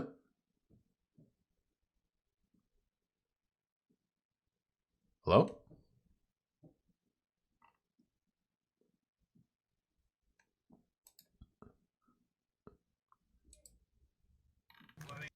Can you hear our Australian friend? What's their name? Kyo-san. Kyo-san. Kyo. Kyo-san. I can hear you. I can hear you, Kyo, but I don't know. Wait. How do you spell that? Yeah, I can hear him too. KYO. Wait. How do you spell Kyo-san? Kyo, you have that weird. I don't know what to say to him because you have that weird thing in your name. Uh-oh. It's got a weird thing above it. God damn it. Wait, I'm just He's trying like to... two things above. He's like a thing above you in the Discord. Okay, here, wait. He's got Tribune. Tribune Kyo, yeah. Tribune Kyo, there we go. Oh yeah, I muted because I heard keyboard noises. Sorry, comrade, no offense. Oh, I'm so sorry. All right. So I'm going to be taking over from here. Paul Thotto's got to head to bed. Just hit me back on the DM if you could, please. All right, questions. Where are we at? Righto.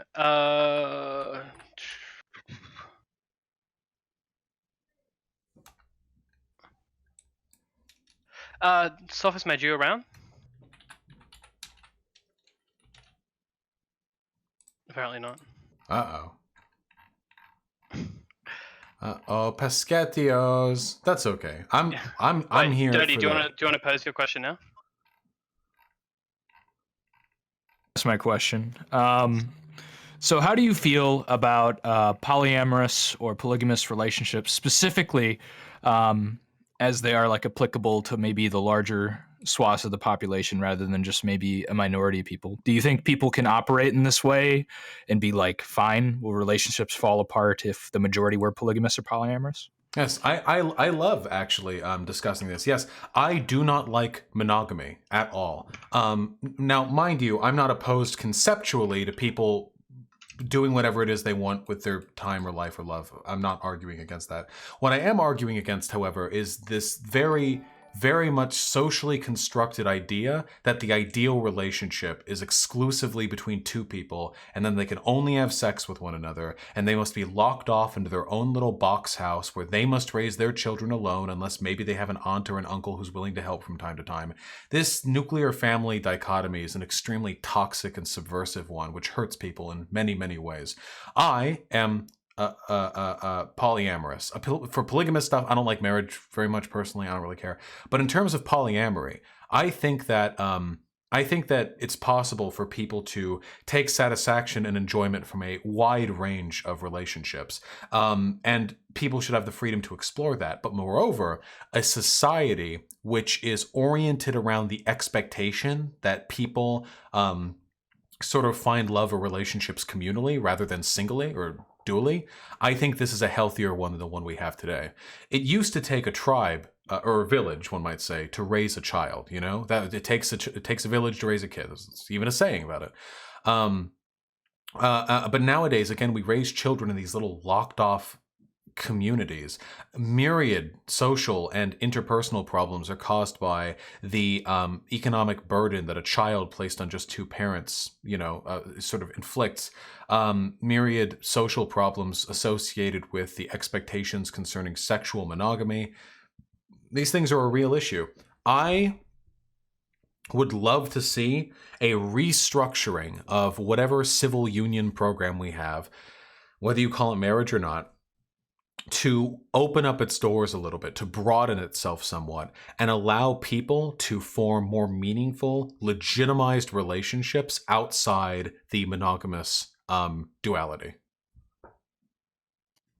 It's very frustrating that the system's kind of set up to make these kinds of relationships fail.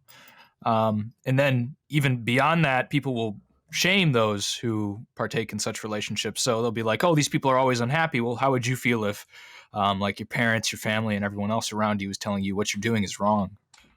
Very frustrating. Yeah, and so not only that, not only the like social pressure and such like that, but there's also the I think there's a very spiritual, it sounds so hippy dippy, but there's a spiritual sickness, I think, to how this tends to lead people to think and feel. The idea that intimacy and trust and companionship is something that should be cordoned off to one specific person, maybe that works for some people. In fact, I know it does, but Not for everyone, not even close.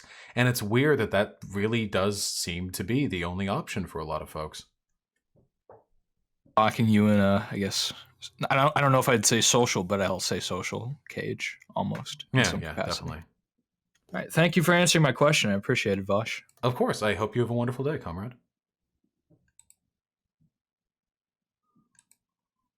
All right. Dio, are you around?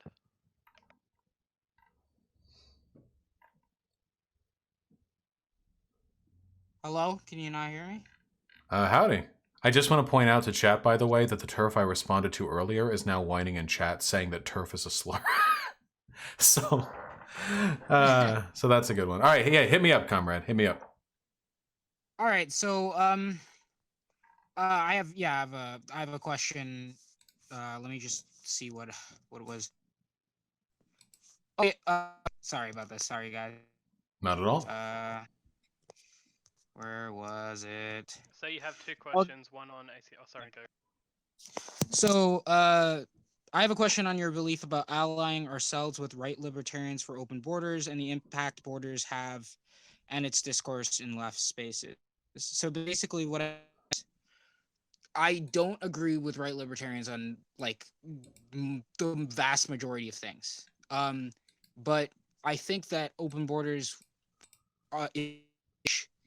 issue and such an important issue and something that would largely benefit the left more than the right and like dismantle a lot of like power that's currently held by capitalists. Yeah. So much so that I think that it would be worth it to with right groups for open borders. Yeah, so I will say one thing. While I did catch that message, your mic is cutting out like crazy. I think it's an internet issue rather than a tech issue. Excuse me, sorry. But I did catch that. I will say this in regards to open borders. I'm not actually in favor of open borders right now. I'm very much in favor of it as a concept, as a goal, as an ideal. But realistically, if we were to open up open borders here in this country, this would be a legal, civic, and economic nightmare. Trying to orient our society in a way that could accommodate that like flow, that tide of people. That would be very, very, very difficult. I think it's a broader goal, and I think one thing we should push for, unquestionably, is the laxening of immigration laws, the push for accepting refugees and so on and so forth, with the goal of eventually pushing for open borders. But beyond that, I feel like if we snapped like the open border fucking Thanos gauntlet shit right now, it would probably lead to an enormous number of problems. Well, I mean, sure, but that would be impossible, right? Like no policy. No, like, yeah, of course not. We could never just do that. Yeah, so my thing is like anybody advocating for open borders, even ones that would ideally want it to be snapped immediately, realize that it would be politically impossible to do such a thing, to actually immediately institute open borders. So I was wondering, given that you'd have some sort of policy of like allowing people in increasingly like. Hello?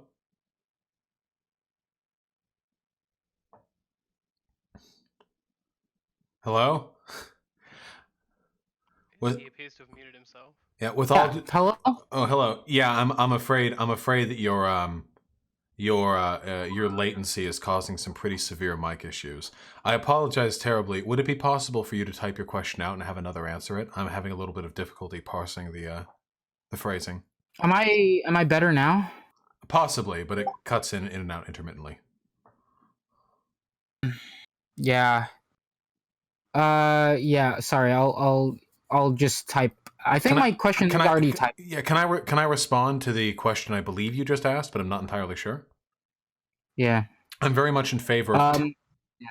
I'm very much in favor of tactical unity.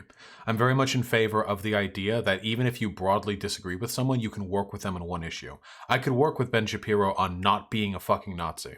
I could work with a libertarian on opposing police brutality, though many libertarians for some reason don't seem to care very much about that. I could work with God,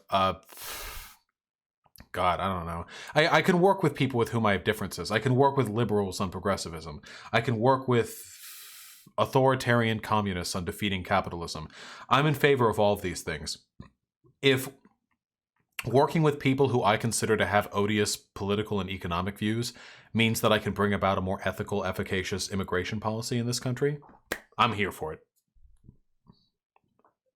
All right. Secondly, what do you think about like ACAB? Like I recently had like a Twitter discussion. I know you shouldn't have those, but you fucked up. I had a Twitter discussion on it, and my idea was like I'd rather have like a reluctant like cop than one who's very into it. So I'm not so sure like ACAB is good praxis, like saying it and like spreading that belief. Like I believe the police should be abolished, but you know, like. I actually, for the most part, agree. When people make arguments against police and all they have to say is cops are pigs, ACAB, ACAB, that shit doesn't really convince anyone. It doesn't change anyone's minds, and it sure as fuck doesn't affect policy. If somebody says ACAB, but then they're like, well, actually, ACAB, because the institution of the police is fundamentally oppressive, and if you trace these historical and social roots of the police back through time, you see that they have existed traditionally to suppress, you know, oppressed groups and what have you. If you can back the ACAB up with a systemic understanding of why that's the case, then I think I'm fine with it. But a lot of people don't engage in that discourse. They just say ACAB or whatever. Also, I do believe I would rather have cops who are not horrible than cops who are horrible. You know, a lot of people, when people say ACAB, I think a lot of people are forgetting that there is a world of difference between a piece of shit cop and a actually pretty decent cop. Anyone who can't see the difference between those two is LARPing, 100%. All right, thanks. No problem. The institution is always bad and should be broken down. But if a person is incapable of recognizing, like, oh, this cop actually does believe that they're trying to bring about civic reform and trying to make things better for people, and even though they're part of an oppressive institution, they do care about people, and then there are cops who are legit just, like, terrorize black people, police neighborhoods, harass homeless people, slip drugs on fucking people they just knocked out, that kind of stuff. There is a big difference between those two. Amazing. Okay, cool. Up next is the last Blockbuster employee. Uh-oh. There, buddy? Hey, how you doing? Hey. I'm just gonna say this now. I don't like your political videos, but I think you're an alright guy. Hey, thank you. I try my best. I'm more conservative, so I think we just have a little bit of beef. Maybe we can find friendship at the end of this discussion. Ooh, you'd be your first conservative friend. That'd be such an... Hit me up, comrade. But I'm thinking of starting a political YouTube channel because all that shit. Because every single time I'm more politically ambiguous. I'm not gonna lie. I've been banned from 17 political discords because someone said, "Oh, you're too right wing, you're too left wing." I even got called a communist and a neo-Nazi and got instant. I'm just politically ambiguous. And every time I look at fucking political YouTube channels, like, you are just doing stupid shit. I can do a better job than you. And one time I got into a fight with a mod on a political Discord over a communist issue of, he was saying the Holodomor didn't happen. All the Ukrainians just died for no reason. And I basically backed him up and I got insta-banned from the server. And I'm thinking fucking starting a political Discord. Is your question you want to ask? I just want to start a political YouTube channel. I'm thinking, is there any tips, because you do political YouTube too, to really do anything? Like anything? Yeah, 100%, comrade. So, excuse me.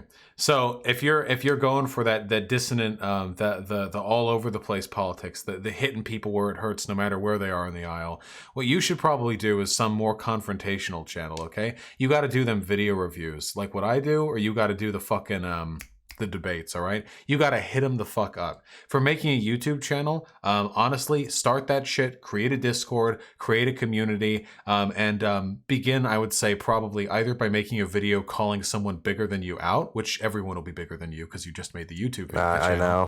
Yeah. Or pester somebody into a debate and blow them the fuck out, okay? You got to get I that. already did that a couple times with the mods with a couple political discords and the insta-ban. Well, this time you got to do it while recording. Maybe with them even Fuck. getting a webcam on, okay? Then you got to upload it, say fucking libcuck or Nazi tard BTFO'd, and then you work from there. You got to play off that aggression. That's the easiest way to get a ground following. The problem is, I just say I'm conservative, but I'm more politically ambiguous. I go all over the damn place. Like, I'm like everything between communists and neo-Nazis, to be honest. I have some weird fucking political ideas that people don't. All right, listen. If you ever come after me, I'm gonna fucking bury you. Okay? I'm warning you. He's gonna fucking kill me. Please. In Well, this is gonna Minecraft. be my first idea for YouTube. Voss threatens to kill industry. Get the feds on me. Hey, good luck, man. Another thing, I fucking hate this, but every single time I watch YouTube, I fucking hate all these political channels. Like, oh, this guy did this, and he brings up weird facts from some weird fucking 90s internet channel. This doesn't make sense. Like, you are obviously biased. Every source you have is biased. You're using biased facts to back every single claims of, and you're saying you're right, and everything else is. You know, I have one last suggestion, and this helped me a lot. I found that I became a lot more politically efficacious when I made an attempt to understand the perspective of everyone who has every political opinion, no matter how stupid I may find it or how irrational I may find it. So now, whenever I'm critiquing people or debating against them, I always make an effort to understand where they're coming from because it helps me understand how to fuck up their arguments. Right. Up next is Yuki. Yuki? Yuki, you there? Oh, sorry. Can you hear me? Howdy. Hi. Apologies for the accent. I'm Scottish / Irish. A little bit common. Nothing to apologize for, comrade. So I'm a member of the Scottish National. I'm afraid you cut out. Scottish nationalists? Scottish Nationalist Party. Yeah. It's a Soc Dem / Dem Soc left-wing party in Scotland. It's the largest party and currently ruling over the Scottish Parliament right now. Nice. I'm just wondering about your opinion on the breakup of the UK / Brexit. God, your Brexit shit is so fucking wild. Oh my god. Fuck me. I mean, it's kind of embarrassing, to be honest. I mean, well, it's not the Scots' fault. You guys voted all to remain, didn't you? For the most part? Yeah, 56%, I think. Okay. Oh, I thought it was a greater majority. Okay, well, still, majority. Fuck me. Okay, so the fucking Brexit is pretty fucking embarrassing. Obviously, it was fueled largely by right-wing delusion and paranoid xenophobia. There's no getting around that. However, I have heard some better arguments for Brexit. I'm not familiar enough with them to repeat them back comfortably, but I have heard some people who I occasionally pretend to respect telling me that that there are actually legitimate left-leaning excuses or reasons or justifications for Brexit. I'm not familiar with them. As a general rule, however, I'm not in favor of countries like ours, England, America, breaking out of broader trade deals, because those trade deals are one of the ways that we can negotiate prices and, more importantly, exert political and economic pressure on other nations.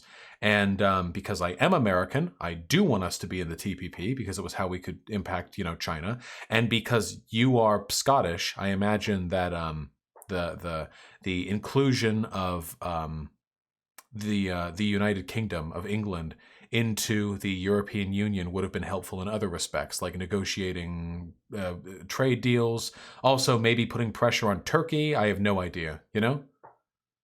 Yeah, that makes sense. I think the left wing argument is coming from is that generally left wingers like, well, suck Dems generally like the idea of a customs union, etc. But the problem is the sort of bureaucracy in Brussels is kind of far away, which is kind of sounds like the right wing shell argument for Brexit, but Right. that is a genuine critique that can be had of the EU.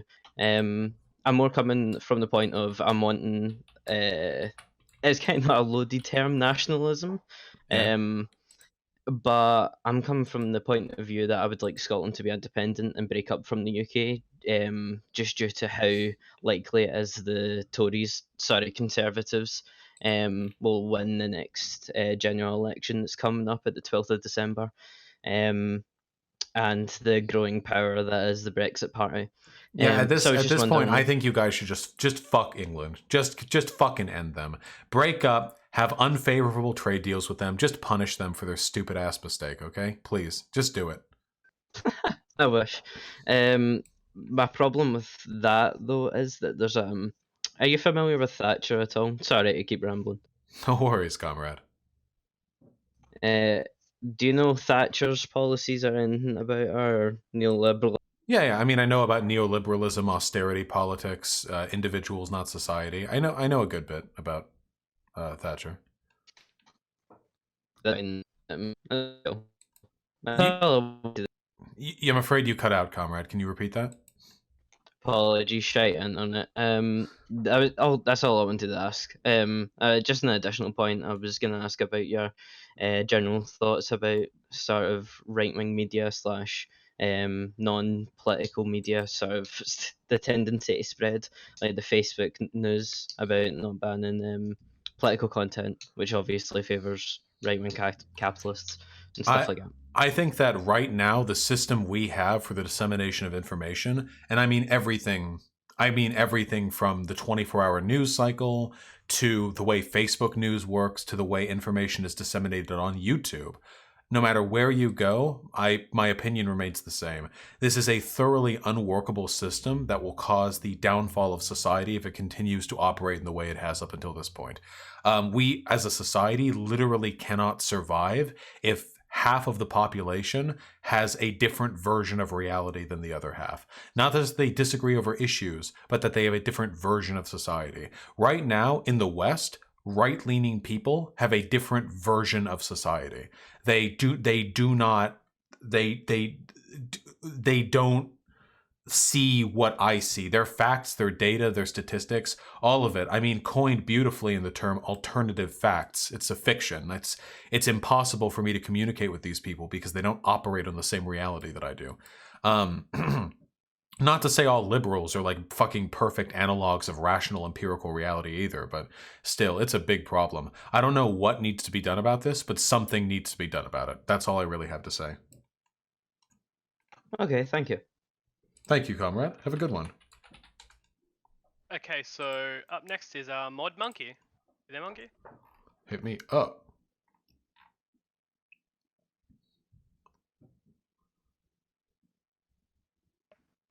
Vosh, have you got Prefect Monkey muted? Let's find out.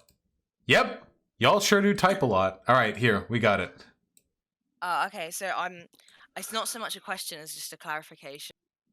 Yeah, hit me The up. left-wing version of Brexit, right? I think if we have anything to be embarrassed about as a nation, what we have to be embarrassed about is the fact that we allowed the right wing to take over an idea of what Brexit should be, because it's like it was a left-wing idea really until like the 1990s, and then it became like a very right-wing idea. And the reasons that we wanted it was because essentially we believe that like the European Union is a fundamentally neoliberal institution. It exerts control over like different nations within it in order to like force them to adopt neoliberal policies. Like if you look into the ECB, and like what happened to Greece, for instance, is a great example of like what the European Union can make nations within it do that is just like fundamentally opposed to like socialist ideas. So that would be the reason rather than like other reasons that people give for it. Gotcha. Yeah, that makes sense to me. Yeah, it's how fucking mad fucking lefties trying to get Brexit or at least something like it going for decades, and then all it takes is a 18-month propaganda disinfo campaign by a bunch of lunatic xenophobes to get it actually voted in on referendum. Well, it's a much longer term project than that. So it started with like with that Thatcherism. Really, it's like it's I do British political history, that's why I really care about it. So it started with Thatcher. Thatcher like really disliked the idea of us losing our sovereignty like to the European Union, and it's just like spiraled out of control for there. So it's like a 20-year project from them, but like a 40-year project from us. So. Gotcha. Okay, Failed I'm massively. only no. I mean, fair. I'm only familiar with the like 2015 to 2016 like huge buildup. But I imagine if I had lived in England, I would have been familiar with the idea for a longer time. Nobody in America had even heard about the concept of Brexit or the UK leaving the European Union until like 2015 when it really started ramping up. Okay, I just wanted to clarify. No, so- please. I love I get so learning. embarrassed about Brexit, right? And I just want to know that there was a left wing Brexit, and we're still advocating for the left wing version of Brexit. So. Gotcha. Well, Godspeed. It's not going to happen, but I believe in you. Okay. Okay, thank you.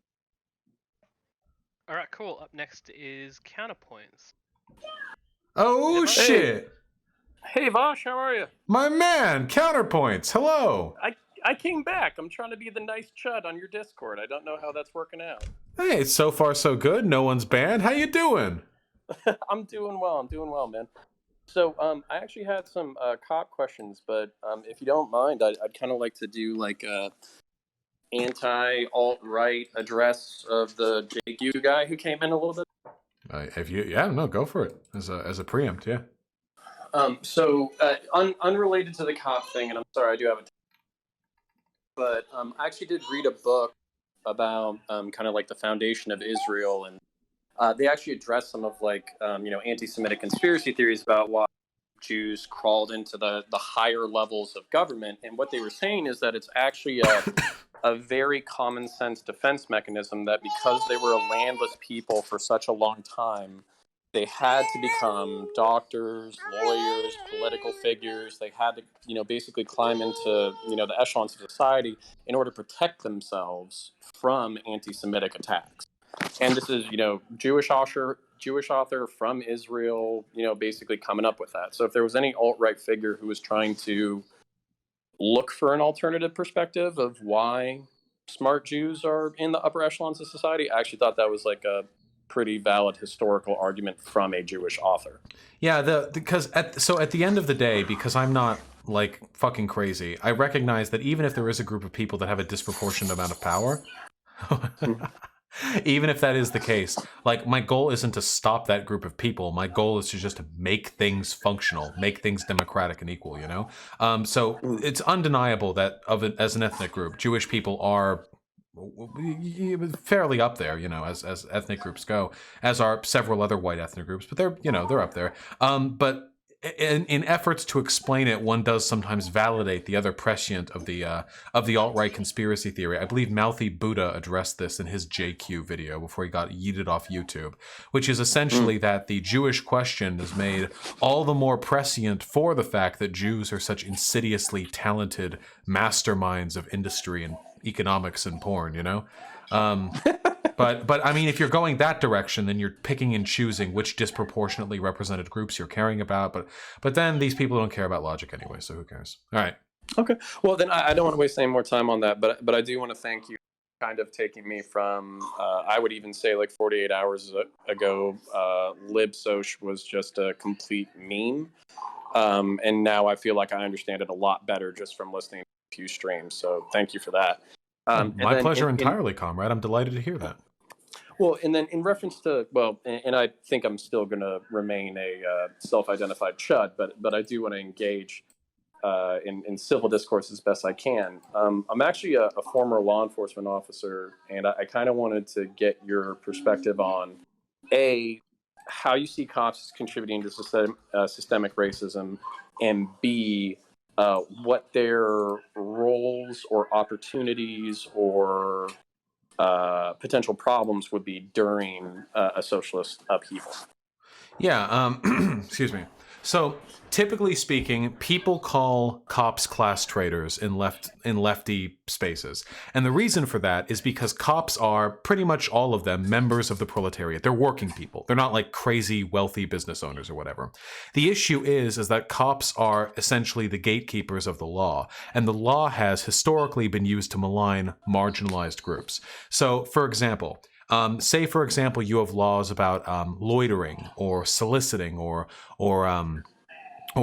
public disturbance. And all of these laws can be used to hurt homeless people if they're applied in that way.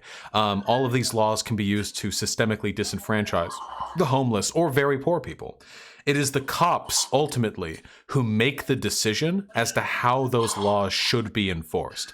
Not in a legal sense, but in an interpersonal sense. A cool cop, one who is good and kind and cares about their community, for the most part, in my experience, tends to leave the homeless alone, doesn't bother them that much, tends to be lenient when dishing out penalties or tickets or what have you, and usually seems more interested in upholding the general peace. Whereas worse cops, at least from a leftist perspective, are more interested in upholding the aesthetic of peace, to keep the poor, the homeless, the dirty out of sight, in some communities to keep the blacks out of sight, that sort of thing. And it is ultimately on the police. It is their system. It is the system of the police which is responsible for the enforcement of those practices. And because systemically it tends to be the case that the police's behavior hurts people of color and hurts the poor, they're typically called class traitors. I don't believe all cops are bad people. I just think the system itself is designed to put cops in a position where they have to do bad things to good people. Well, and I don't want to take up too much of the questions because I know there's a lot of people patiently waiting. But I would love to have an extended conversation with this or about this with you, only because I definitely agree. And there's like there's a level of perverse incentives when it comes to licensing, tickets, driver's licenses, driving while suspended, marijuana infractions, that basically it boils down to we're not taking actual criminals off the street and sticking them in cages for prolonged periods of time. We're basically harassing working class folk who are trying to get to their minimum wage job. And all we're doing is we're punishing poor people for being poor. And that was actually a pretty large source of frustration while I was on the job. And it sounds to me like you would have been one of the good ones, my man. I tried, I think I tried, but one of the ironies of trying to be the good cop is that, I want to, defend even bad cops a little bit. It's such a mentally and emotionally taxing job where you're just constantly the enemy of everybody and you're always being lied to, that even that small amount of negative interaction adds up over time, not to mention the actual trauma of dealing with dead people, murders, rapes, I don't disagree at all. Again, I've led a very cushy life, but I'm fairly familiar through osmosis of what cops have to go through. They are trained systemically, basically, to view the general population as an enemy group, to be constantly vigilant for any threats to one's person. The good cop, the first rule of being a cop is to always come home safe, such and such.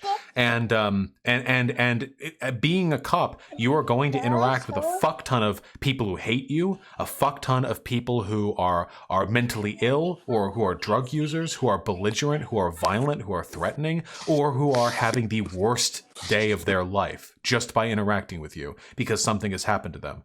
And that will definitely wear on a cop. And that's one of the reasons why I really do think it's a systemic problem. The way it's structured right now is almost designed to breed out the worst authoritarian breed in the worst authoritarian tendencies in people.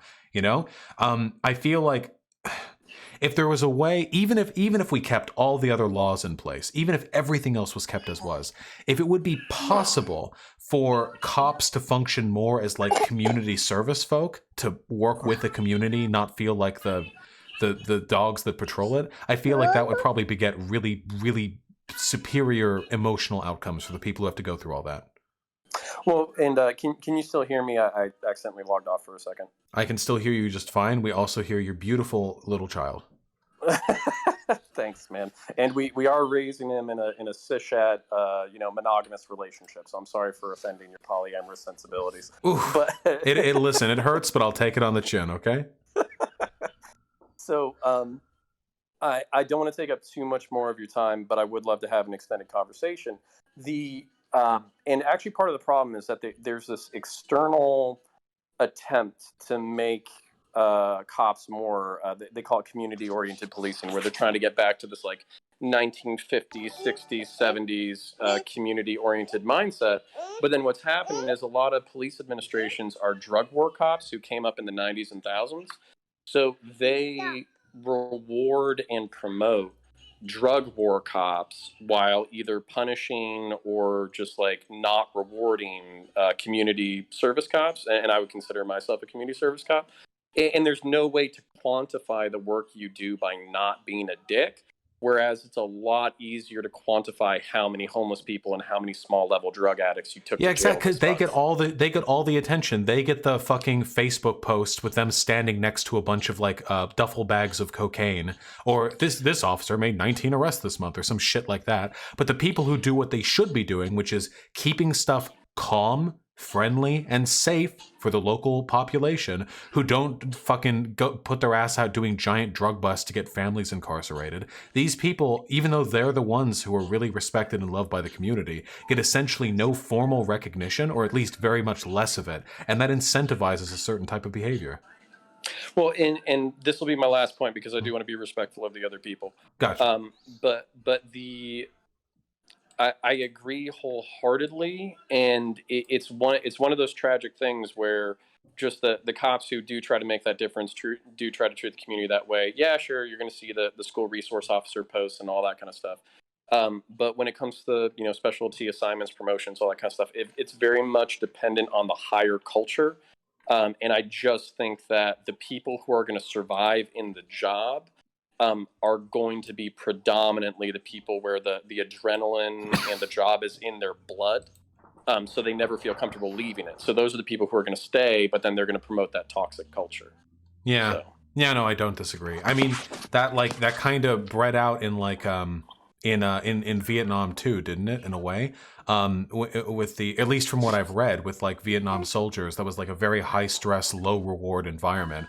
The hyper paranoia and the incentivization of this like ruggedly authoritarian model of engagement with the community, I guess, with the environment that you're in, led to some pretty horrific war crimes being committed and abetted because the environment bred the people who would then go on to commit it. It made people worse people. Well, and I'll break my rule, but I'll shut up very quickly, and I will let other people talk, literally 20 seconds. But I do want to have this conversation with you more. Yeah, of course. There's actually a book about the Marshal Service post Vietnam. It's written by one of the descendants of Wyatt Earp, and he basically talks about how Vietnam veterans came home and the Marshal Service was completely impotent. Basically, they were federal clerk court guys, and they didn't do anything. They carried guns, but they didn't do anything on a day-to-day basis. And basically the Vietnam vets came home, wanted to be more proactive, and basically militarized the service. It's of course written from like the adventurous perspective, but then you also just have to think about how I'm also a veteran, just how I think there's actually a lot of military and counterinsurgency tactics and strategy that can be very positive for the job. But then there's also a broader conversation that we need to have about militarization of law enforcement in general that I think can get pretty nuanced pretty quick. And I'm going to keep my promise this time and actually shut up. Hey, tell your kid that the chat loves them very much, okay? Okay, I will. And hit me up anytime. I would love to talk more. Of course, absolutely. And thank you, comrade, for your time. Okay, welcome. Have a good one. See you. Have a good one. Okay, so up next is the Imperial Battle Mage. Fucking there, baby, brother? so cute. Hello? Hello? Looks like he's not around, so we'll bump on to the next question and come back to him. Uh-oh. So I've got one from. Oh, just so you know, I've got time for I think 2 or 3 more. Yeah, I was literally about to ask how much longer you've got. So we'll try Foxy, and then we'll see if we can sneak in some quick questions, and then we'll call it a day. Gotcha. What is it? As a right winger, Brexit supporter, non-racist type of guy, I actually voted to leave the European Union based on the bureaucracy in the system. you know, basically the unelected commission have usurped control of the entire European Foxy. continent. Sorry. Foxy, you started halfway through, buddy. I need you to start again.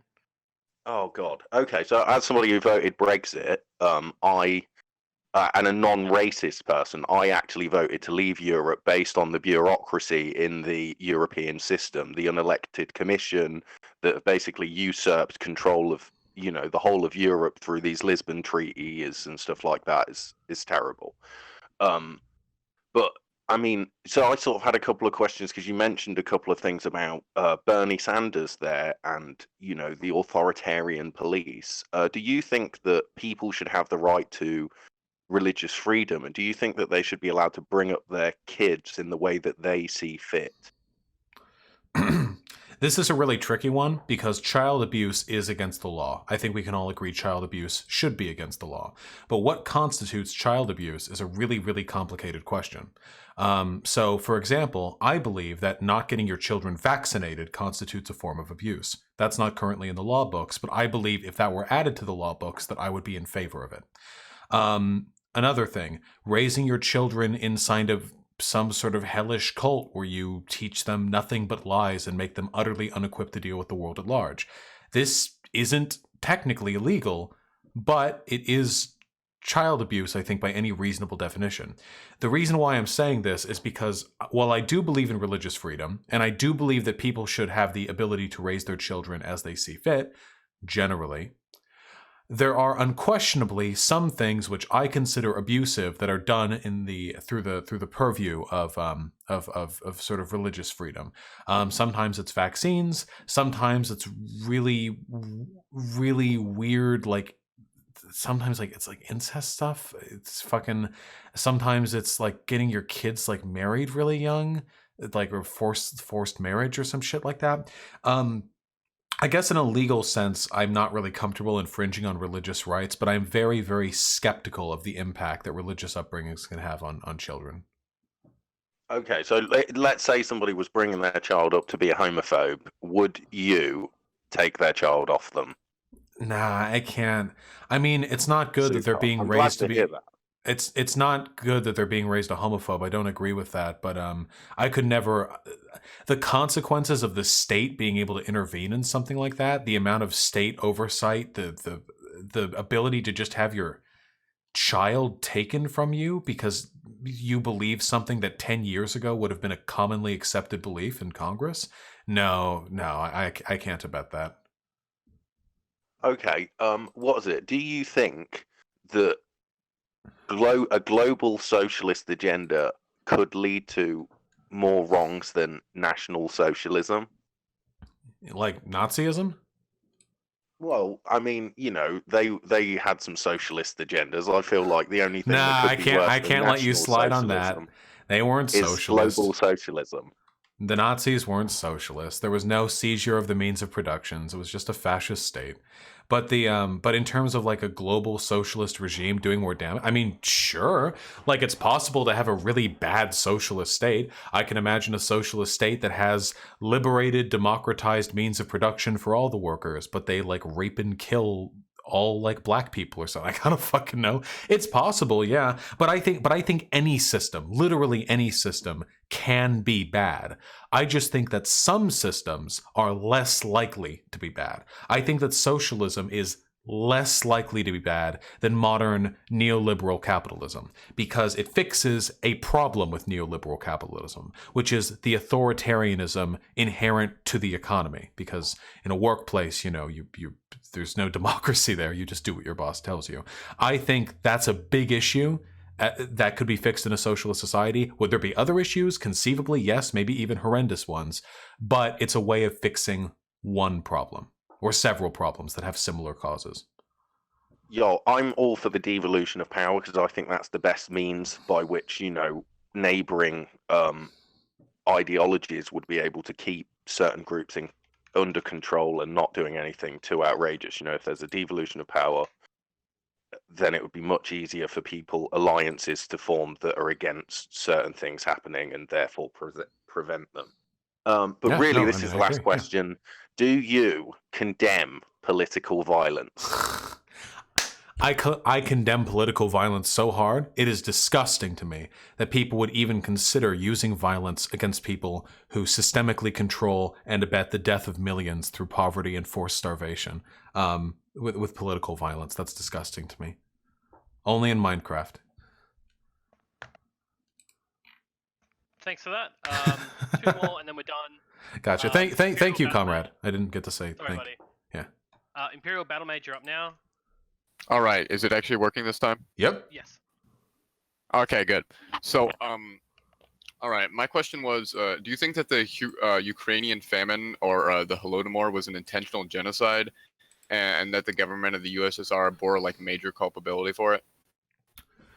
Whether or not it's a genocide depends on the extent to which you believe it was a deliberate attempt to eliminate an ethnic group. Now, the kulaks were not technically an ethnic group. They were a way of referring to a particular political substrata of the area there, and they were the ones who the propaganda targeted most. However, I think it is unquestionable that the consequences of the Holodomor did end up disproportionately impacting the ethnic groups of that region. Now, was it deliberate? I don't think so, and that's why I don't call it a genocide. So again, ethnic groups hurt, millions dead, it's the government's fault. However, I don't think the millions dead were deliberately part of an attempt to eliminate those ethnic groups. And for that reason, I can't call it genocide. Mass murder? Absolutely. A horrific crime against humanity? Yes, easily.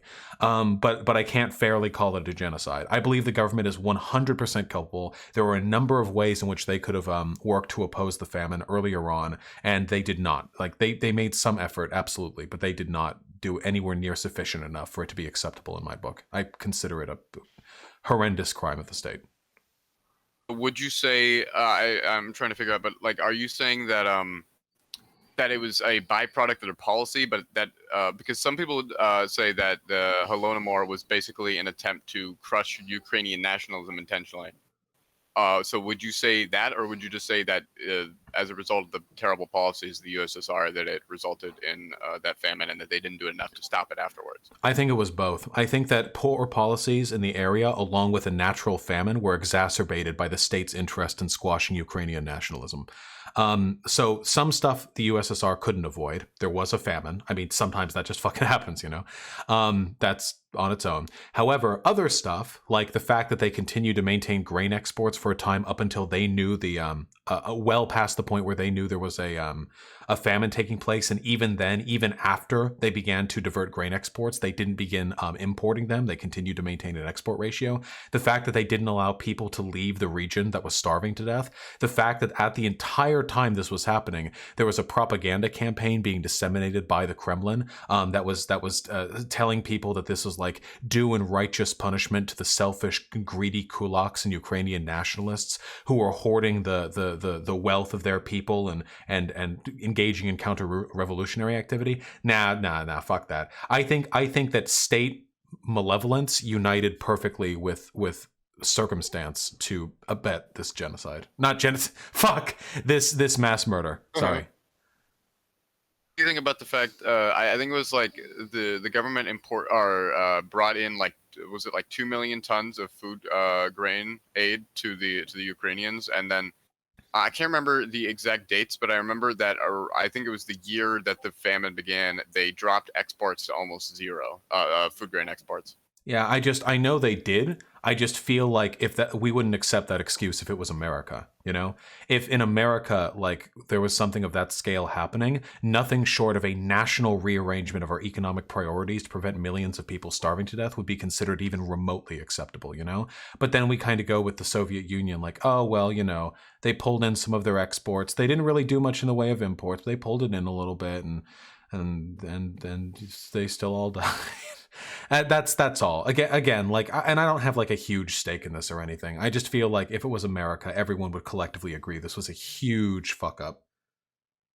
Yeah, and I guess you brought up some things that I wasn't totally aware of before, because my perspective on the Holodomor, which is probably a mistake on my part, mostly comes from Marxist-Leninist blogs and shit. So, you know, probably not the best. So I wasn't.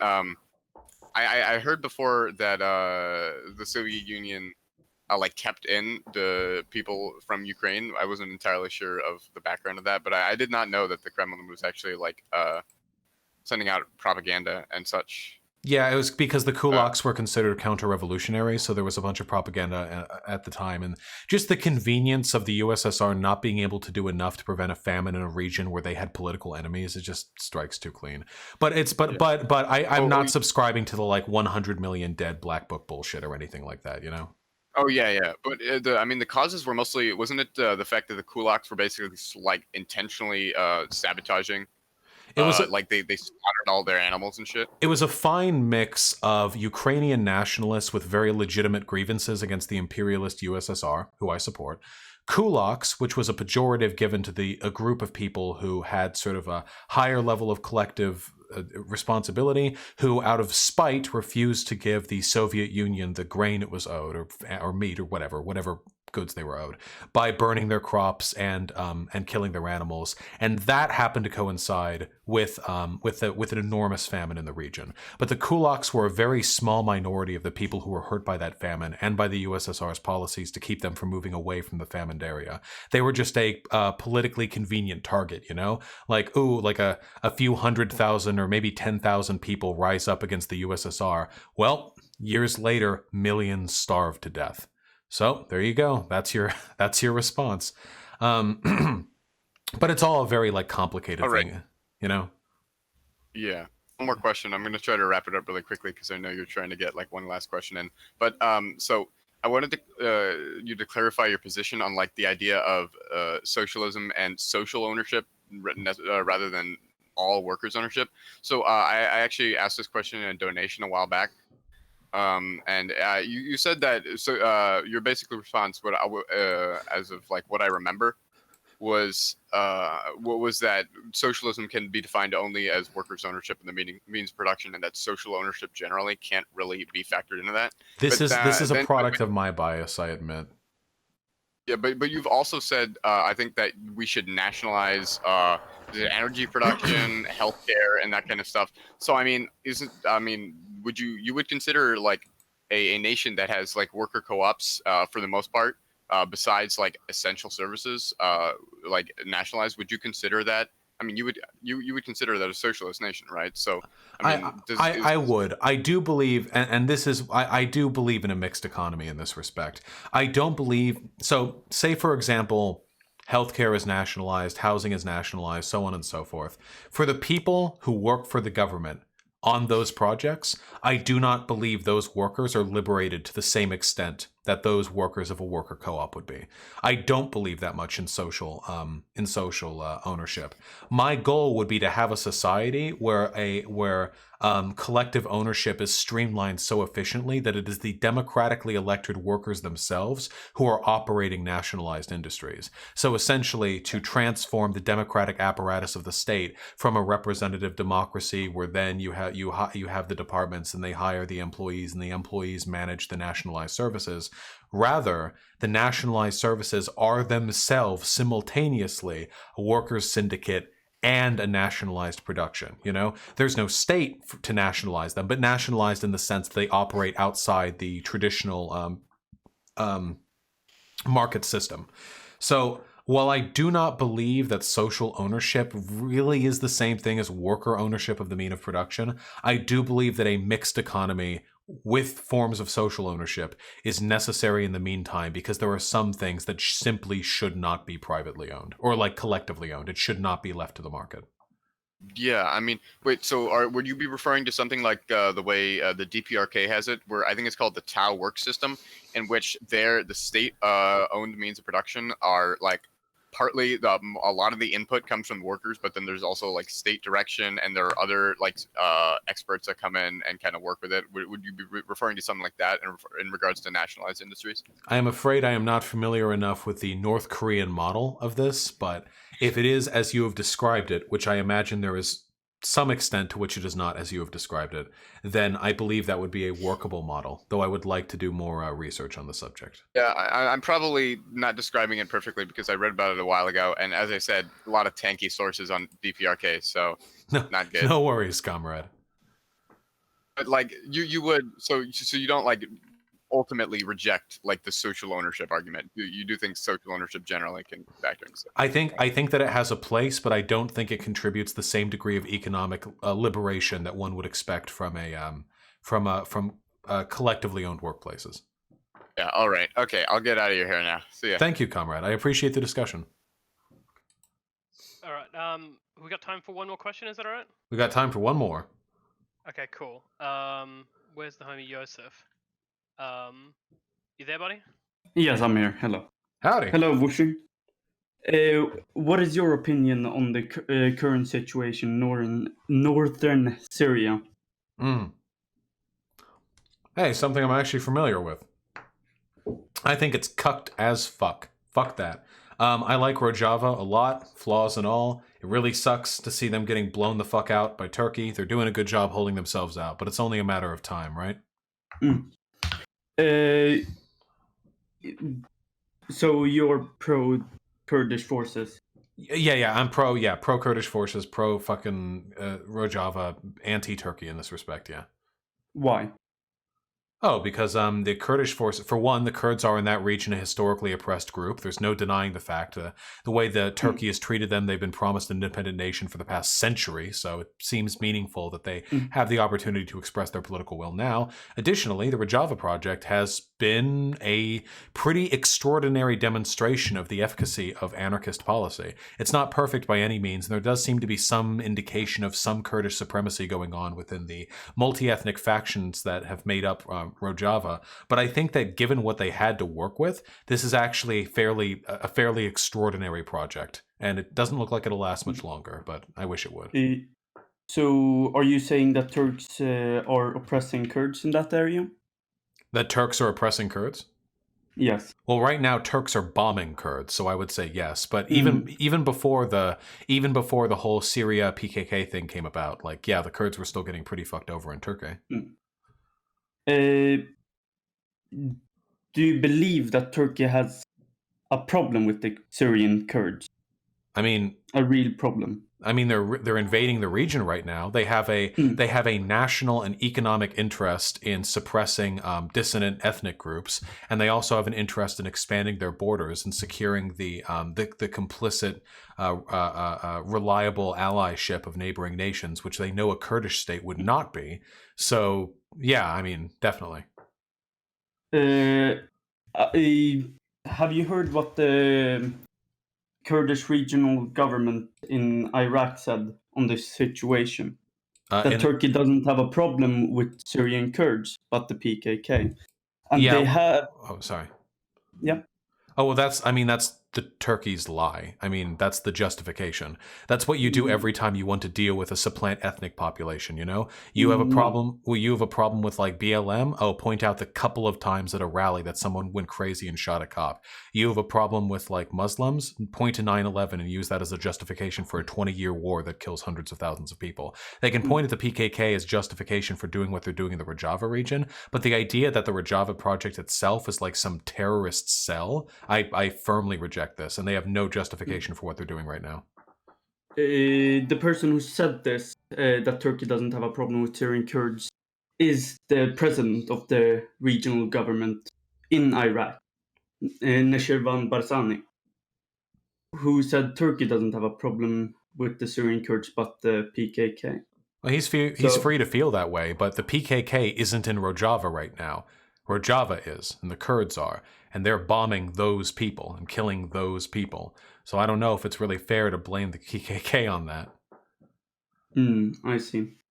But the Kurdish region is blaming the bombing on the PKK's policies, and that the Syrian Kurds should take distance from these PKK members.